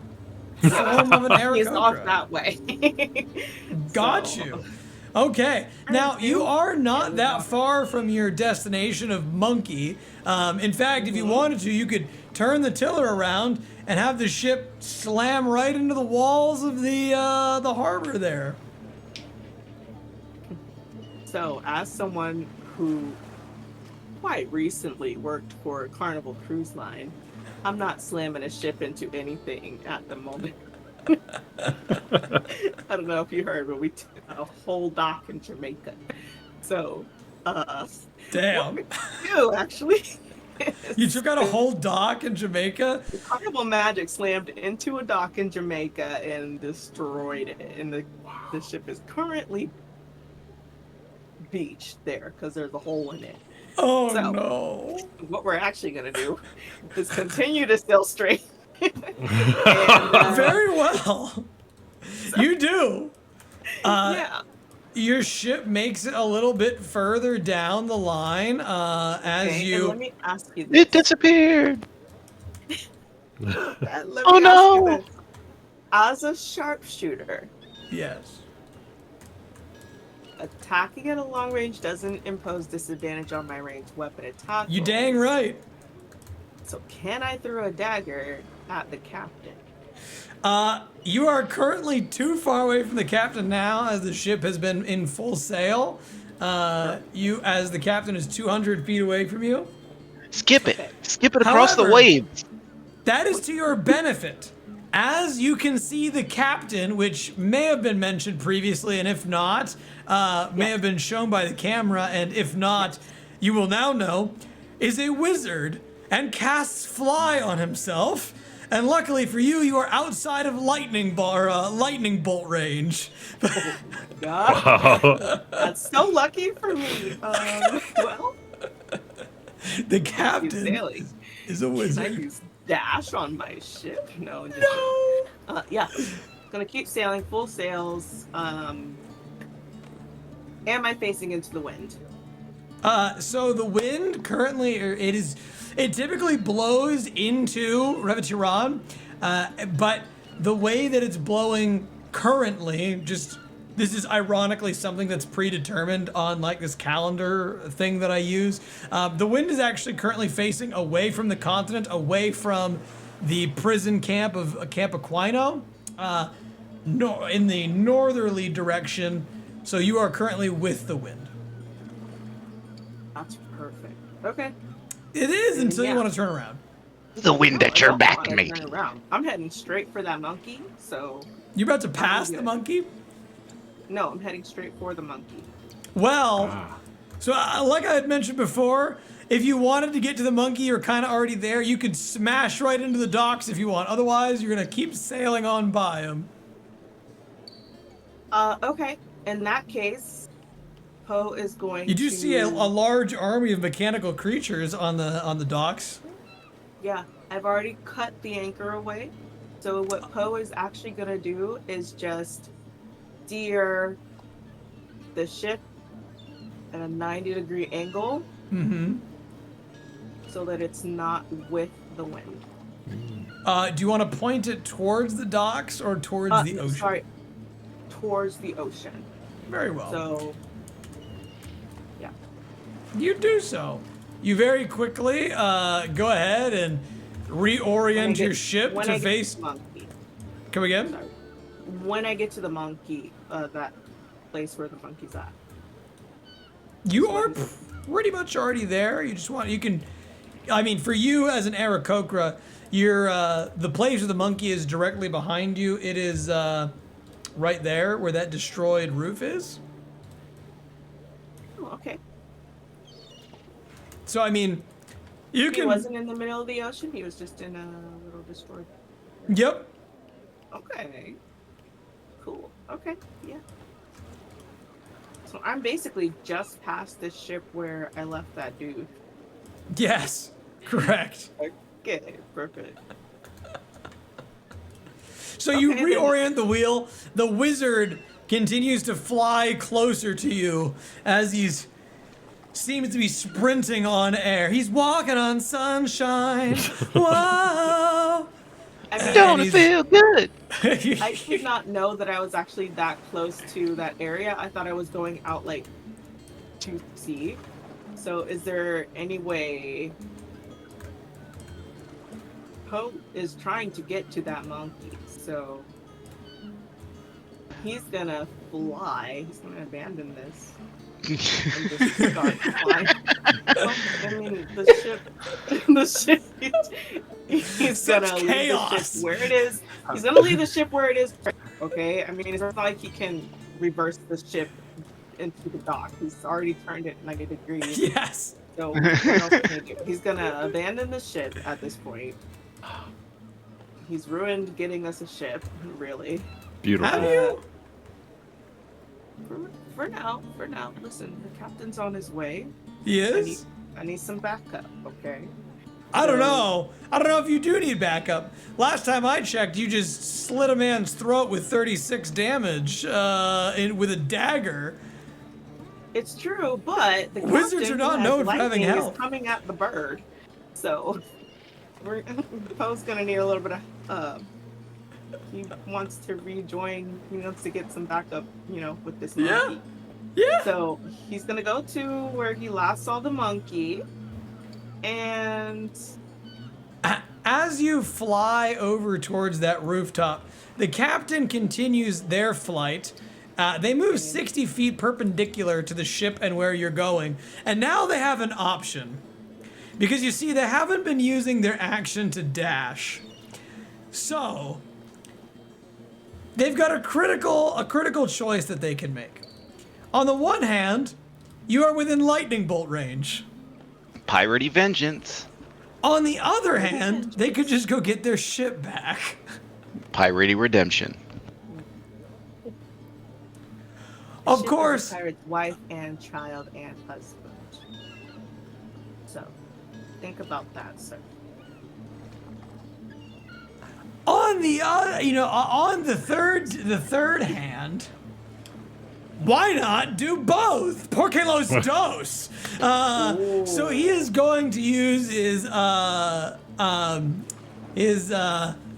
action to fire a bolt of lightning at you. I need a dexterity saving throw. Hey, that's a good lightning noise. Thank you. Thank you.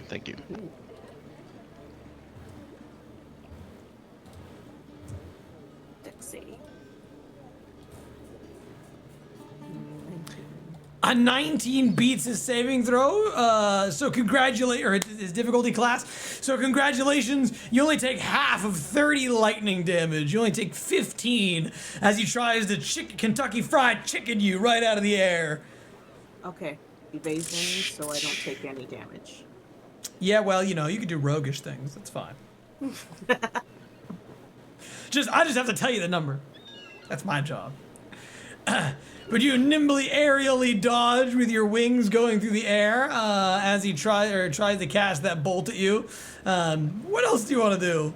This clearly draws the attention of the followers from Hyrus as all of the mechanical beings turn to watch your exchange.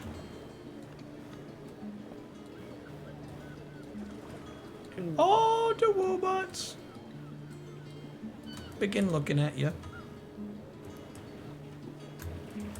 Bo is actually going to. Alright. It's always these rogues, man. She could have just flown across. Nope. Gotta commit murder. Murder, death, abandonment. It's true. Do you know how much money Ontario would fine you for that? Do you have any idea how much money you would owe the province of Ontario for what you've Poe just done? does not simply cross a river. Does not simply. No. I was a little pissed off at that. That was unnecessary. It was mean. Let me get this straight. You murdered a man, then stole a ship. Yeah, And it was his he's crew. mean, right? I played also, I played lightning cards with them. So, That nullifies everything, right? yeah, exactly. What's gonna I happen tell you what, here? player characters say the wildest shit. Well, I'm gonna go ahead and turn around. Yeah, give a taste of some medicine. I'm gonna go back to his ship. Very well, you go back to your ship. I'm gonna hide.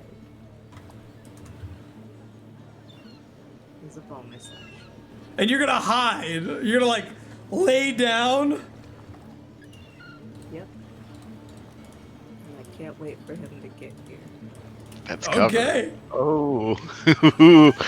I like it. You do so. Go ahead and give me a stealth check. This is interesting. There's a 11. Poor wizards, I tell you what. These guys. These guys. Well, the captain, as you hide, is gonna fly over towards the top of his ship.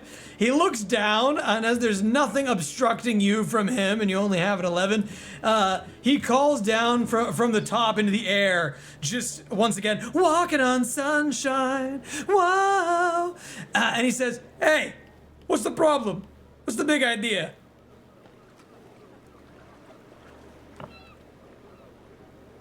And I'm going. Get off of my ship! Your ship. Yeah. Alright. I'm going to take out the vial of poison that I collected Yes. from the frog, Yes. dip my dagger in it, throw it at him. Hey, you get off my ship! Oh, what the fuck? Roll the hit! Snozberries taste like snozberries. 19 to hit, please. 19 breaches, roll damage. It'd be hilarious if that has a paralytic effect. It does not, but he's gonna make a con save. Oh man. This Which doesn't he count fails as 'cause he's a sneak attack, stupid 'cause he's wizard. literally looking at me, right? So he fails the saving throw, and then after he fails the saving throw, the knife sticks into his shoulder. He's bleeding, a little bit of blood and poison comes down, and he looks down. And he puts his hand with the knife, pulls it out. A little bit of blood sort of squirts, and he says, "Hey, did you just throw a knife at me? Did you just throw a knife at me? You just stole my ship, and now you're throwing knives at me?" Yes, Captain. That's what I've done. Who the hell are you? I'm Qorbo. Who the hell do you think you are? I'm the owner of this ship.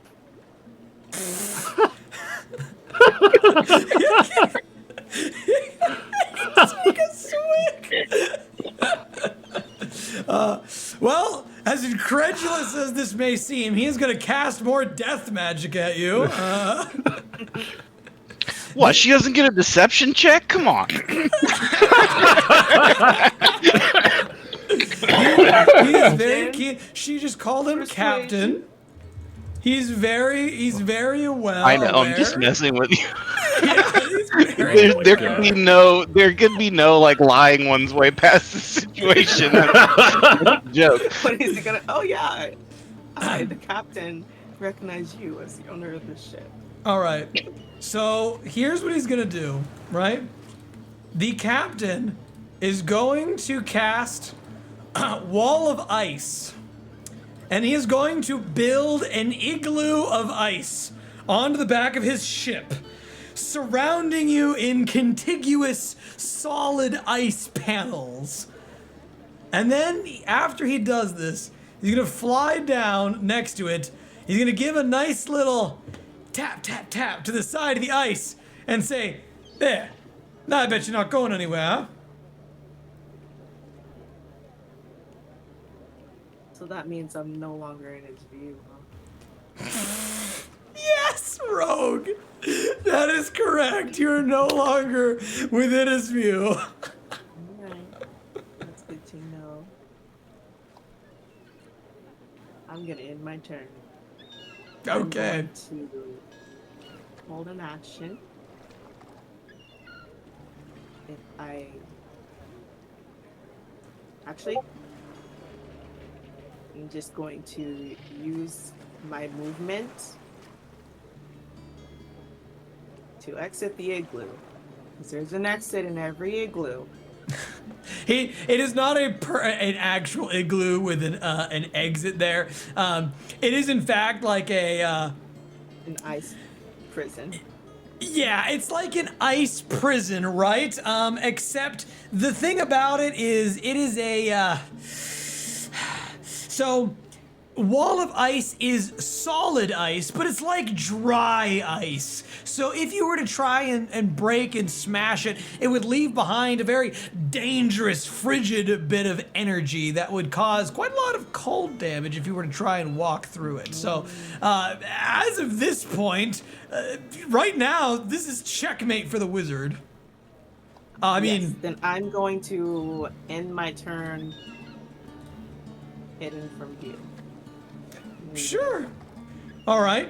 The wizard goes over to the wheel of the ship and turns it back where the ship came from his dock.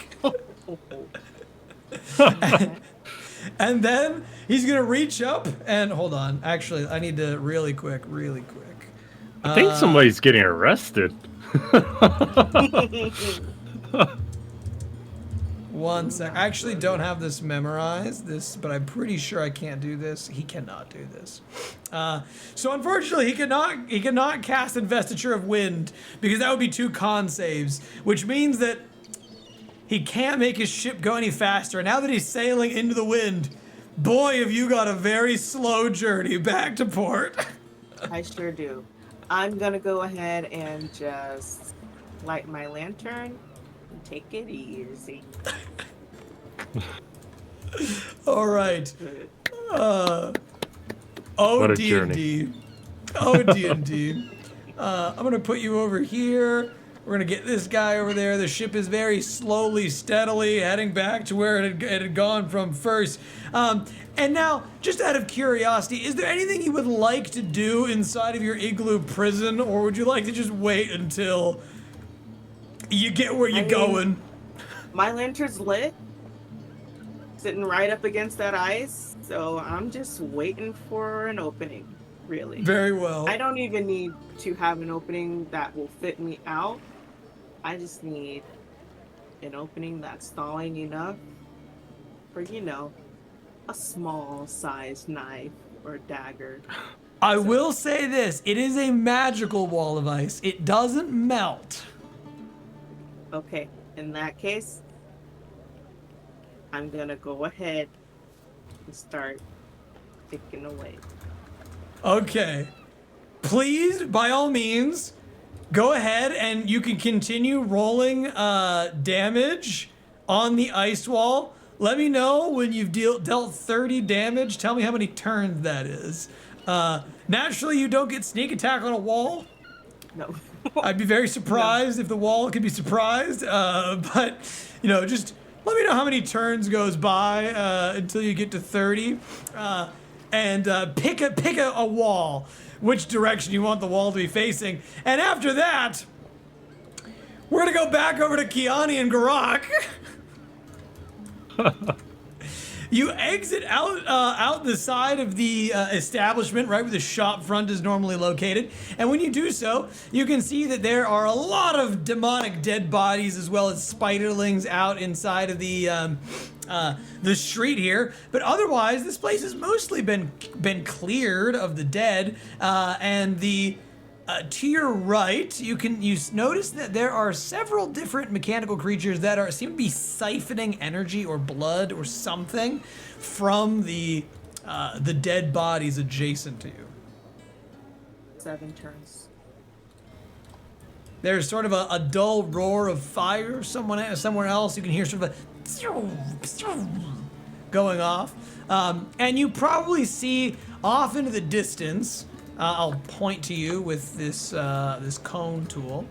Off over yonder down the street, you see like a tornado of fire burn into the skies, and then it disappears.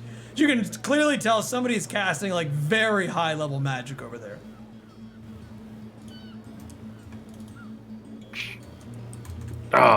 Should we be going over there, or?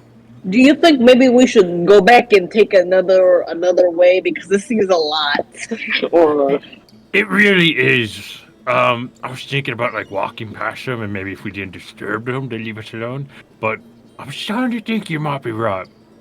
there's gotta be a better exit, because this is a mess. This is a whole mess that I really don't want to get into. Yeah, I'm hurt a little bit. Like they could help me, super helpful, and I won't die anytime soon. But let's avoid this. Yeah. Now, All let's right, just go. team. On the session of chaos, where will the Broken Fellowship go next? I agree. Shrug. You go back inside. Yeah, no, Kelly's gonna immediately turn around and go right back in. Be like, actually, You guys no. can you both have coins to access the demi-plane, by the way. Just wanted to remind you above Good to board. know. Sorry if I'm not supposed to do that. No, you can table talk.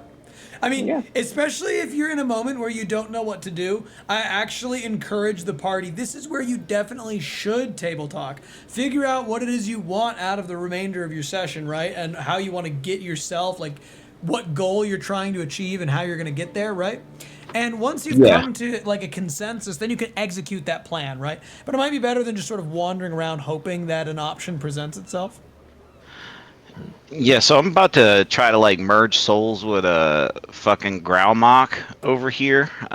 So if you guys do want to step into the demi-plane, it might be like a good way to sort of like, be there if things get hinky. I'd appreciate it. But if you guys want to go back in and stay completely safe, you can also do that. I would recommend putting out the fire you started, though. Oh yeah, did we, as we were walking around out of the door, do we smell any burning? Nope. Okay, cool. Nope. I'm sure that's fine. That's 2 floors down. How fast do you think fire travels?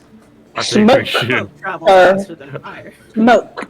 We should Yeah. really check Smell. on that. Yeah. I have a question also. Go again. I have a question also. Please. If I have thieves' tools and I'm proficient in thieves' tools, Yeah. would I be adding anything to, or having anything to, or removing anything to the amount of damage or rolls that I need to make You Hey, would Ren. not. for turns. Yeah. I have a suggestion for Poe. Yes. Is there a way with Thieves' Tools that she could, like, get the floorboards from underneath her and just go down into the captain's cabin and, like, I don't know, rob it? Well, he thinks that she's in a wall of ice. I'm sorry, I'm a very mischievous thinker. I don't know if you Yes. like this idea or not, but maybe that's a I do. possibility. And that was gonna be You- my next question. So I was like, I have a poisonous kit. Can I sit through the floor? And I was like, no, I literally have thieves tools. So why would I do that? That was my next question. But the fact that I'm stealthing, I don't want to like sawing through the floor would create more noise. I think. You are kind of muffled right now with a prison of ice It's true. around you. And the floor's hit points would probably be less than the ice hit points, right? Yeah. Probably not, actually. No? Oh, Yeah. You would have to go through the floor and then wrap. I guess that's a good- And then ceiling. good one. Actually. Well, yeah. Have you ever been on the deck of a ship? Like Yeah. the floorboards are treated for weatherproofing, right? These aren't. It's not just like your casual floorboards in your kitchen. I mean, these have got to withstand years of pummel and stress, right? Do you have a pry bar on you? The crowbar. Also, have you ever fell on a ship deck before? Holy shit, Yeah, that it hurts. hurt. Oof, yeah. There's Very hard there's a wood. Old school, like an actual, authentic, like Spanish galleon that comes through Wilmington every season. Oh, nice. That's beautiful. Funny you should say that. I did fall on there. So yeah, I have fallen on a ship before. It hurts. If you took like a thieves equipment set, you might have a pry bar or a crowbar in your Crowbar, inventory. Yeah, I do. she does. But...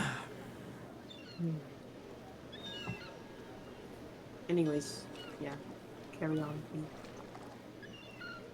Yeah, team. What are we doing? What's our goals? What direction are we going? What are talk amongst yourselves or what you want to accomplish and figure out where you're going. Otherwise, I can just put you back in the building.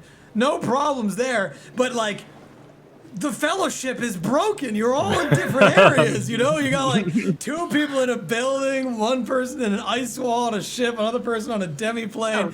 And don't worry, we'll get to the demi-plane in a moment. But I do want to like resolve some of the city-bound stuff as well. Yeah. Least chaos to most chaos. Is that what you're doing? Yeah, least destructive to most destructive activities. Yep. That's what I was taught That's. in I mean, procedure. those are like hard quotes around for this group, though. I mean, to be honest with you. We got Grand Theft Boat going on. Yeah. Instead of making a whole hole in the floor as to where I can fit through, I'm currently trying to make a hole that my dagger can fit through. And if I'm on the back of the ship, trapped in ice, and the captain's at the wheel, that means he's right in front of me. So I just need that little dagger hole. I love how you Poe is like, all I need is a single hole to kill you. I just need 1 strike with this dagger. I need that. Just chiseling a wall. So does that change the size, like the damage amount, or no? Nope, still 30. Let me know. I rolled 30 in 7 turns. 7 turns. 7 Okay. Wow. Yeah. So 7 turns with your boat proceeding at a speed of 10 feet per round would put you 70 feet forward, which is like nowhere. It's like, Pretty much nowhere. this is so hard. How do I? I got it. I'm a genius, and by a genius I mean really dumb. But I figured it out. So that at the end of this bubble, which is like right at the end of that other ship, but forward. So we take your little boat here, and we're gonna go like right here. And that's exactly where you get when you shatter through the ice wall. Or you break a portion of the ice wall, and the captain is on the other side of it. And as soon as you pick through the ice wall, a frigid gale blast of wind appears where that side of the wall falls down and shatters. The wizard turns around and says, "For real?" I'm not gonna answer him. I'm just gonna go ahead and throw a dagger. Sneak attack? Is he surprised? He sounds like he's surprised that I did Yes, he's surprised. No one expects the dagger. He expected words and 23 to witty hit. conversation. 23 breaches, roll damage. Okay. 12 damage. You deal 12 damage to the wizard as you chuck another dagger at him. It lands into his other shoulder. This time he goes to pull it out, but then goes, "Well, hold on," and he thinks better of it. Leaves the dagger back in. The blood just sort of like crusts there. You can see a little bit of it dribbling down. He's still sort of got one hand up on the other side, and he says, "Man, I just want to get my shit back into the port." Can you just... I don't answer him. I just bonus action, get away from the hole and hide in there. I'm still. You hide in the igloo? Yes. You're so incredulous. I give you +1 inspiration for sheer will of force. Sheer force of will. Thank you. Give me one That's what I'm second. gonna do. Also, I'm also proficient in the poisoner's kit. Yes. Just so you know. I'm sure that's gonna come in handy in just a I mean, moment. I did hit him with some little bit of poison. So. Just So the wizard has no idea what he's meant to do here, because you're like, he's like, do I kill this person? Do I not kill this person? Do I report them to the law? Do I what do I do here, you know? And so they're going to move over towards the side of the ship, point their hands into the igloo, and they're gonna cast Cone of Cold. Just a big, huge burst of freezing ice. Wind blasts into the igloo. Okay. And they're gonna say, "Right now, you need to chill." I need you to make me a dexterity And save. what yes, okay. I sure can.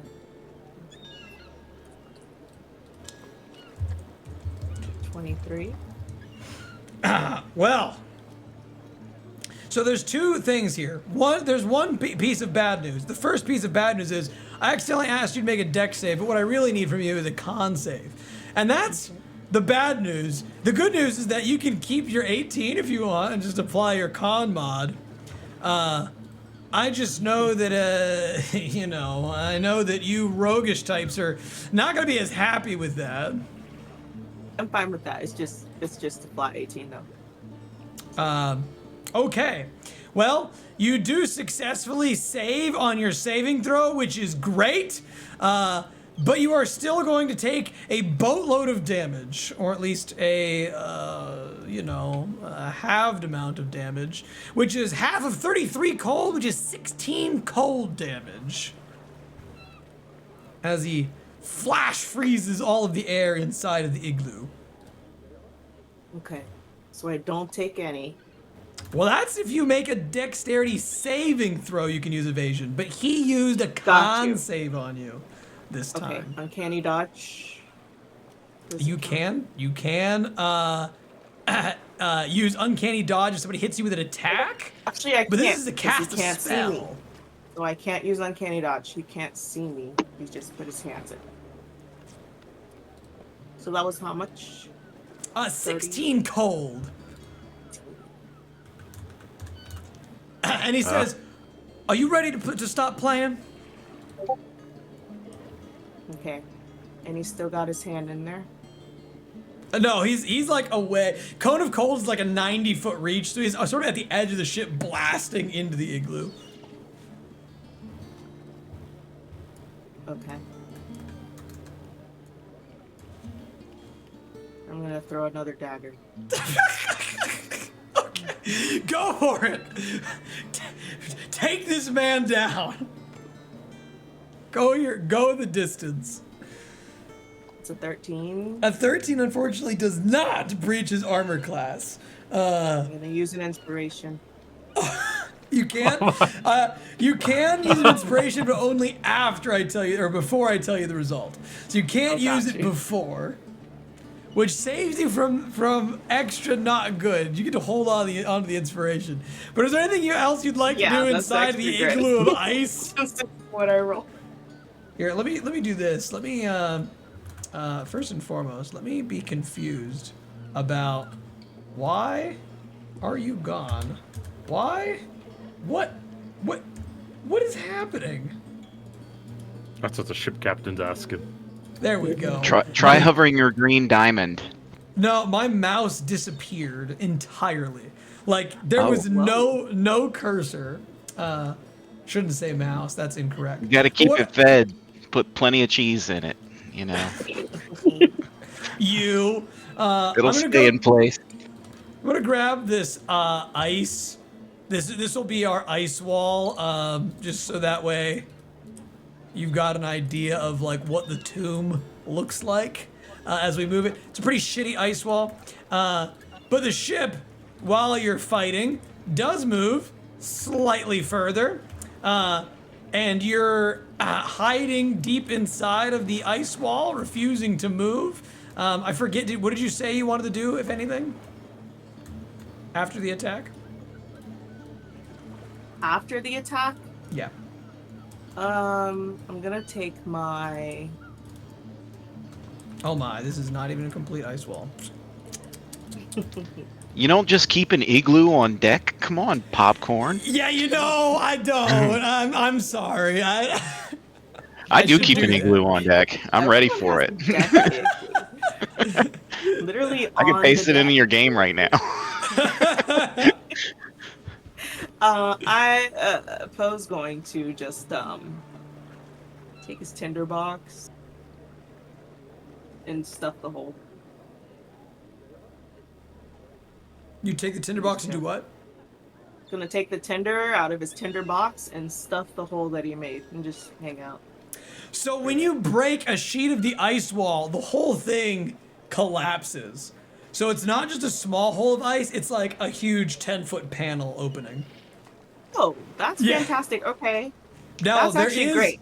There is frigid, dry ice there, so you will take 10d6 cold damage if you walk through that opening. Very cool. I'll take that. It is very I'm cool. Going, yes. Super chilling, very cool.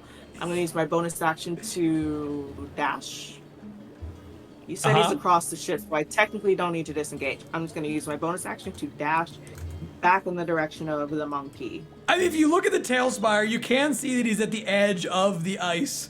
So, like, you will get an opportunity attack. Okay. Go for it. So you do want to dash?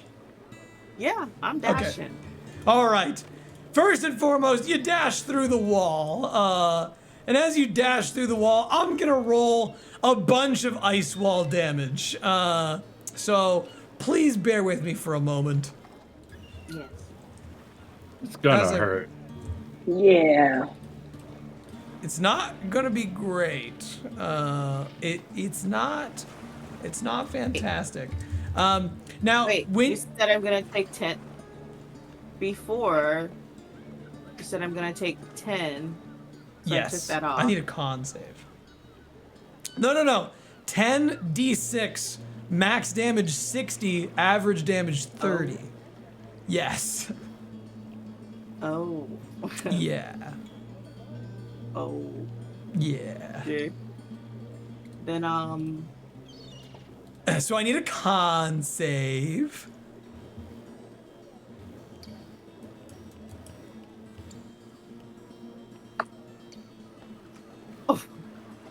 3. You take 31 cold damage as you attempt to leave the ice wall, and this huge frigid blast of energy hits you. As you take the 31 cold, you get within his like space, and he can opportunity attack you with his staff, to which he's gonna try and thwack, bonk you with the staff as he charges it up with this this energy. And like tries to swipe you with his necrotic damage. Okay. First of all, Yes. before he does that, Yes. Are you telling me you're down? yes, Poe is down. Okay. Poe is down. You go through All the that. ice wall. The Yeah. frigid burst of cold flies through your avian body, and you just suddenly plummet down onto the deck. And he looks down. So when he hits me, I'm already down when he's going for that necrotic, just so you know. No, he's not gonna kill you. Oh, He's gonna he's gonna pick up your body, and he's gonna chuck you back into the wall of ice. bitch. From whence you came. My thoughts. He says, son of a bitch. he said, now your life's in the gods' hands. And then he continues sailing. Oh my goodness. And you may make Oh, Lord. death saving throws. Yes. As I will place his ship back at the docks. As a player, I've never seen this happen before. Can you use inspiration on death saving throws? You sure can. What kind of a monster Okay. would I be if I didn't let you do that? Okay. All right. Look, I have 2 inspiration, Rin. Feel free to use them at your leisure to keep your character alive, because I fully support your antics and your stubbornness. See, You I can't- still have 2 inspiration myself, so I'm Oh, okay. I can't grant her inspiration on the rolls. What you can do is this. You can grant someone inspiration for her antics. So you can say right now, you can say, I give you both of my inspiration. But you cannot say, oh, you have a roll coming up. You can use mine for the rolls, right? So you can give them non-refundable to her now for her to use if you want. Like, 'cause you were I'll give her inspired by one. antics. I'll give you 1 to use, just in case I end up in a very dire situation very soon. I hate to Yeah. be selfish. The only reason that I do it that way is that if your party currently has saved up, 17 inspiration between you, then it sort of takes away the chance possibility of the game. Yeah, I don't want to give it to her just because she's got to make rolls. You were I inspired. definitely applaud what occurred, and Hell yeah. I was just like, damn, she's going at that ice wall again, huh? Gotta fucking poke a hole. Like, yeah, you I got loved it. inspiration from him and me. Absolutely. Same thing. All right. It was great. Anyway, Thank you. Uh, I also now- have a question. Yes. Earlier when I rolled a nat 20, Yes. killed a man Yes.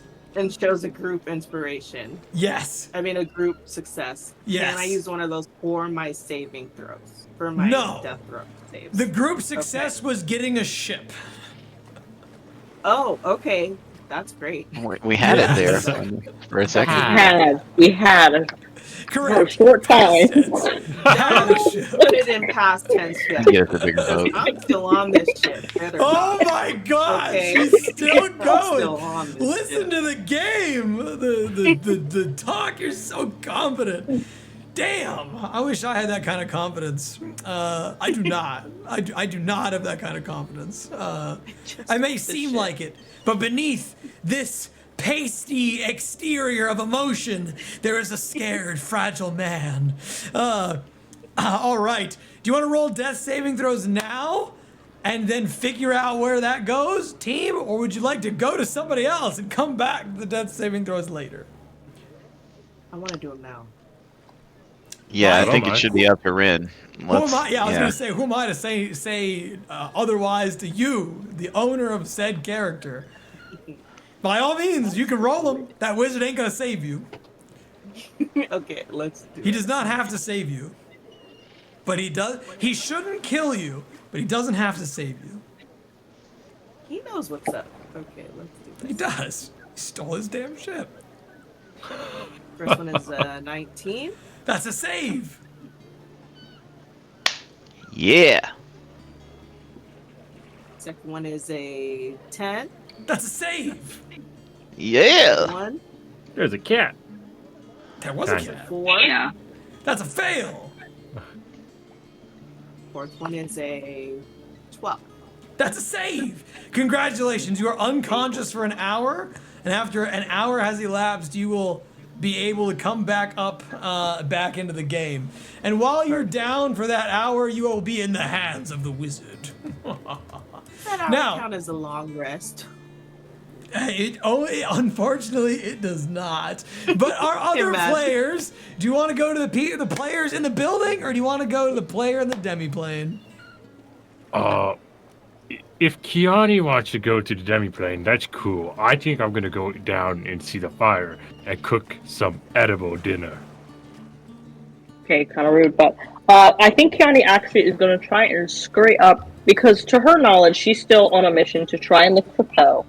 To see if she can find this bird. So she's going Yes, to that is your do mission. what any nature girly would do and scurry up to try and like climb this building to get like the height advantage to try and look for anyone flying in the sky. Sure, very well. You do so. I will go back over to your mini. I will throw Parkour. my wizard off the boat. Fair. Come on. Done. Problem solved. I take Turns your out mini Poe killed him. and I place you at the very top of the building to take a good old long look around. When you get out there and go outside of the whole of the structure, you can see most of the Silverwind district from here. Go ahead and give me a perception check. I will do it.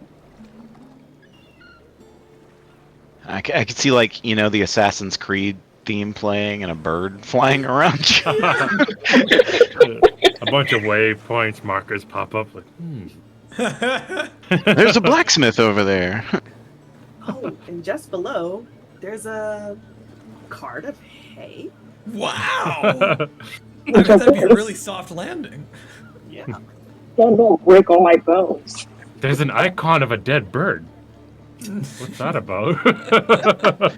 I mean, to be fair, there's some hay right here, and it's not a lot. It's something. Just instantly die.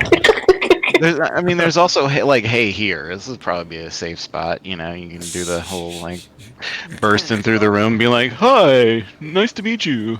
Take a God. chicken leg and run out. Can't afford.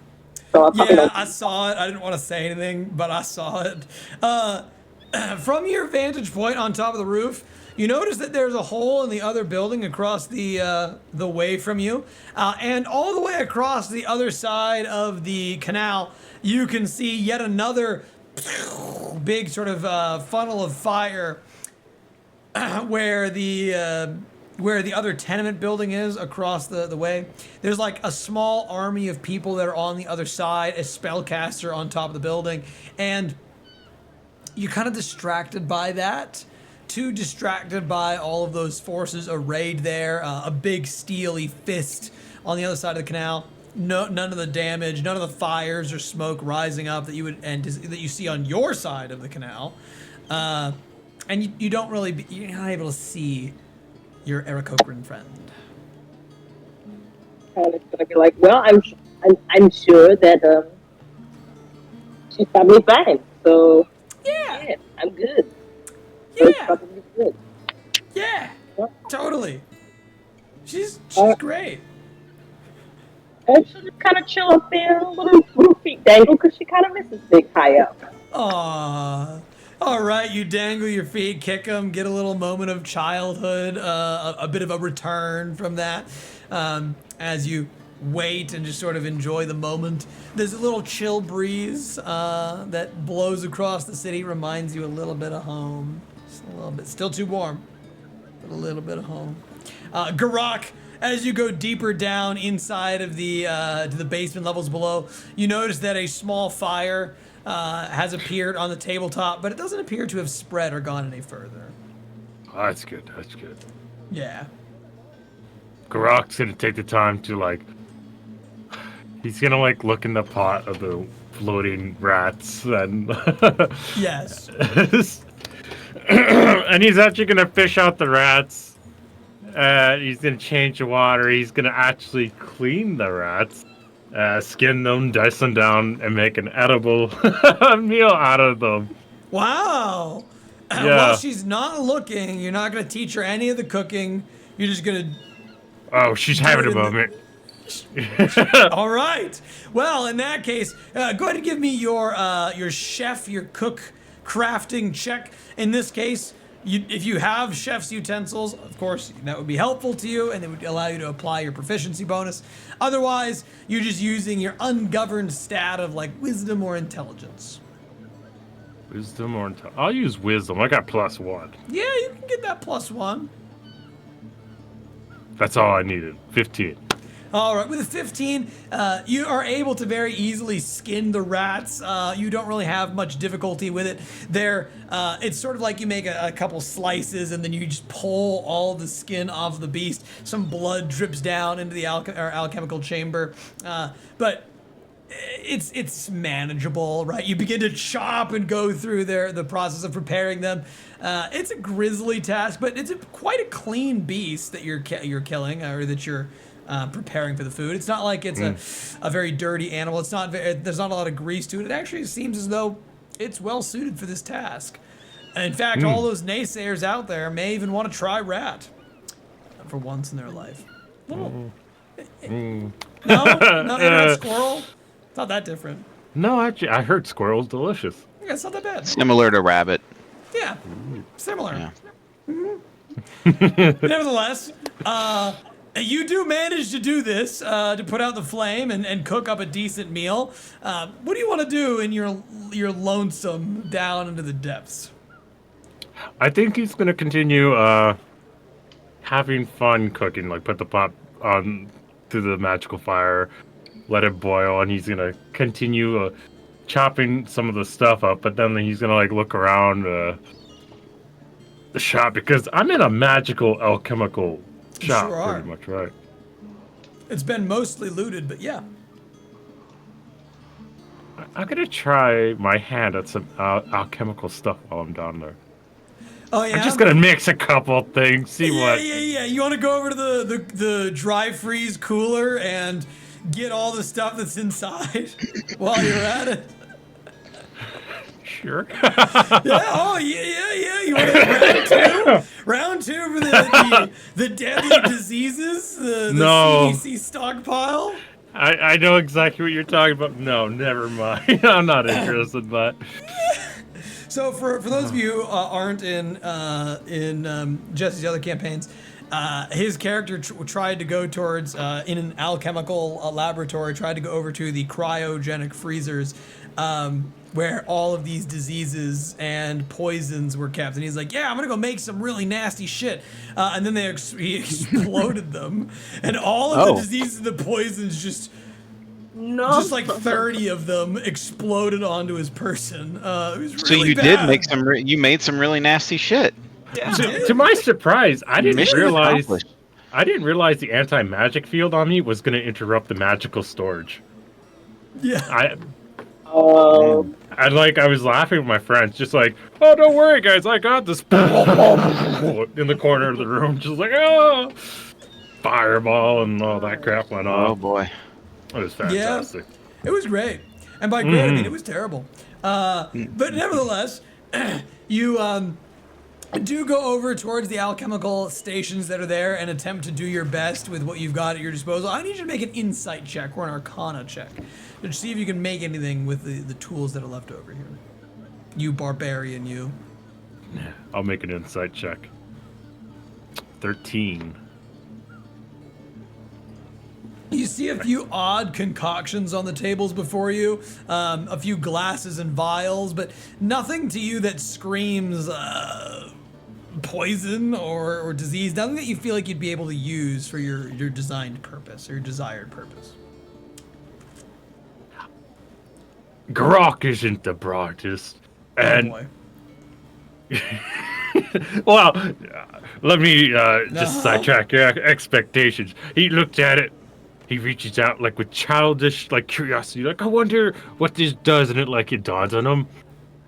Takes his hands away. No, you know what? Never mind. I'll really not. I'm not gonna bother. Think that's what you're gonna do, but very well. You take a step back, moving away from the labs. Where else do you want to go? I think you just stick in the kitchen for a bit. Sure, very well. One in the kitchen, one downed, one on the rooftops. Seems like you all are waiting for a hero to come and save you. And so I will move to the board with Thaco, and we'll see if he's going to become your triumphant champion or not. Just a moment. Sure, we can take a quick 5. Less than that. Just one sec. Oh, We'll take a quick minute.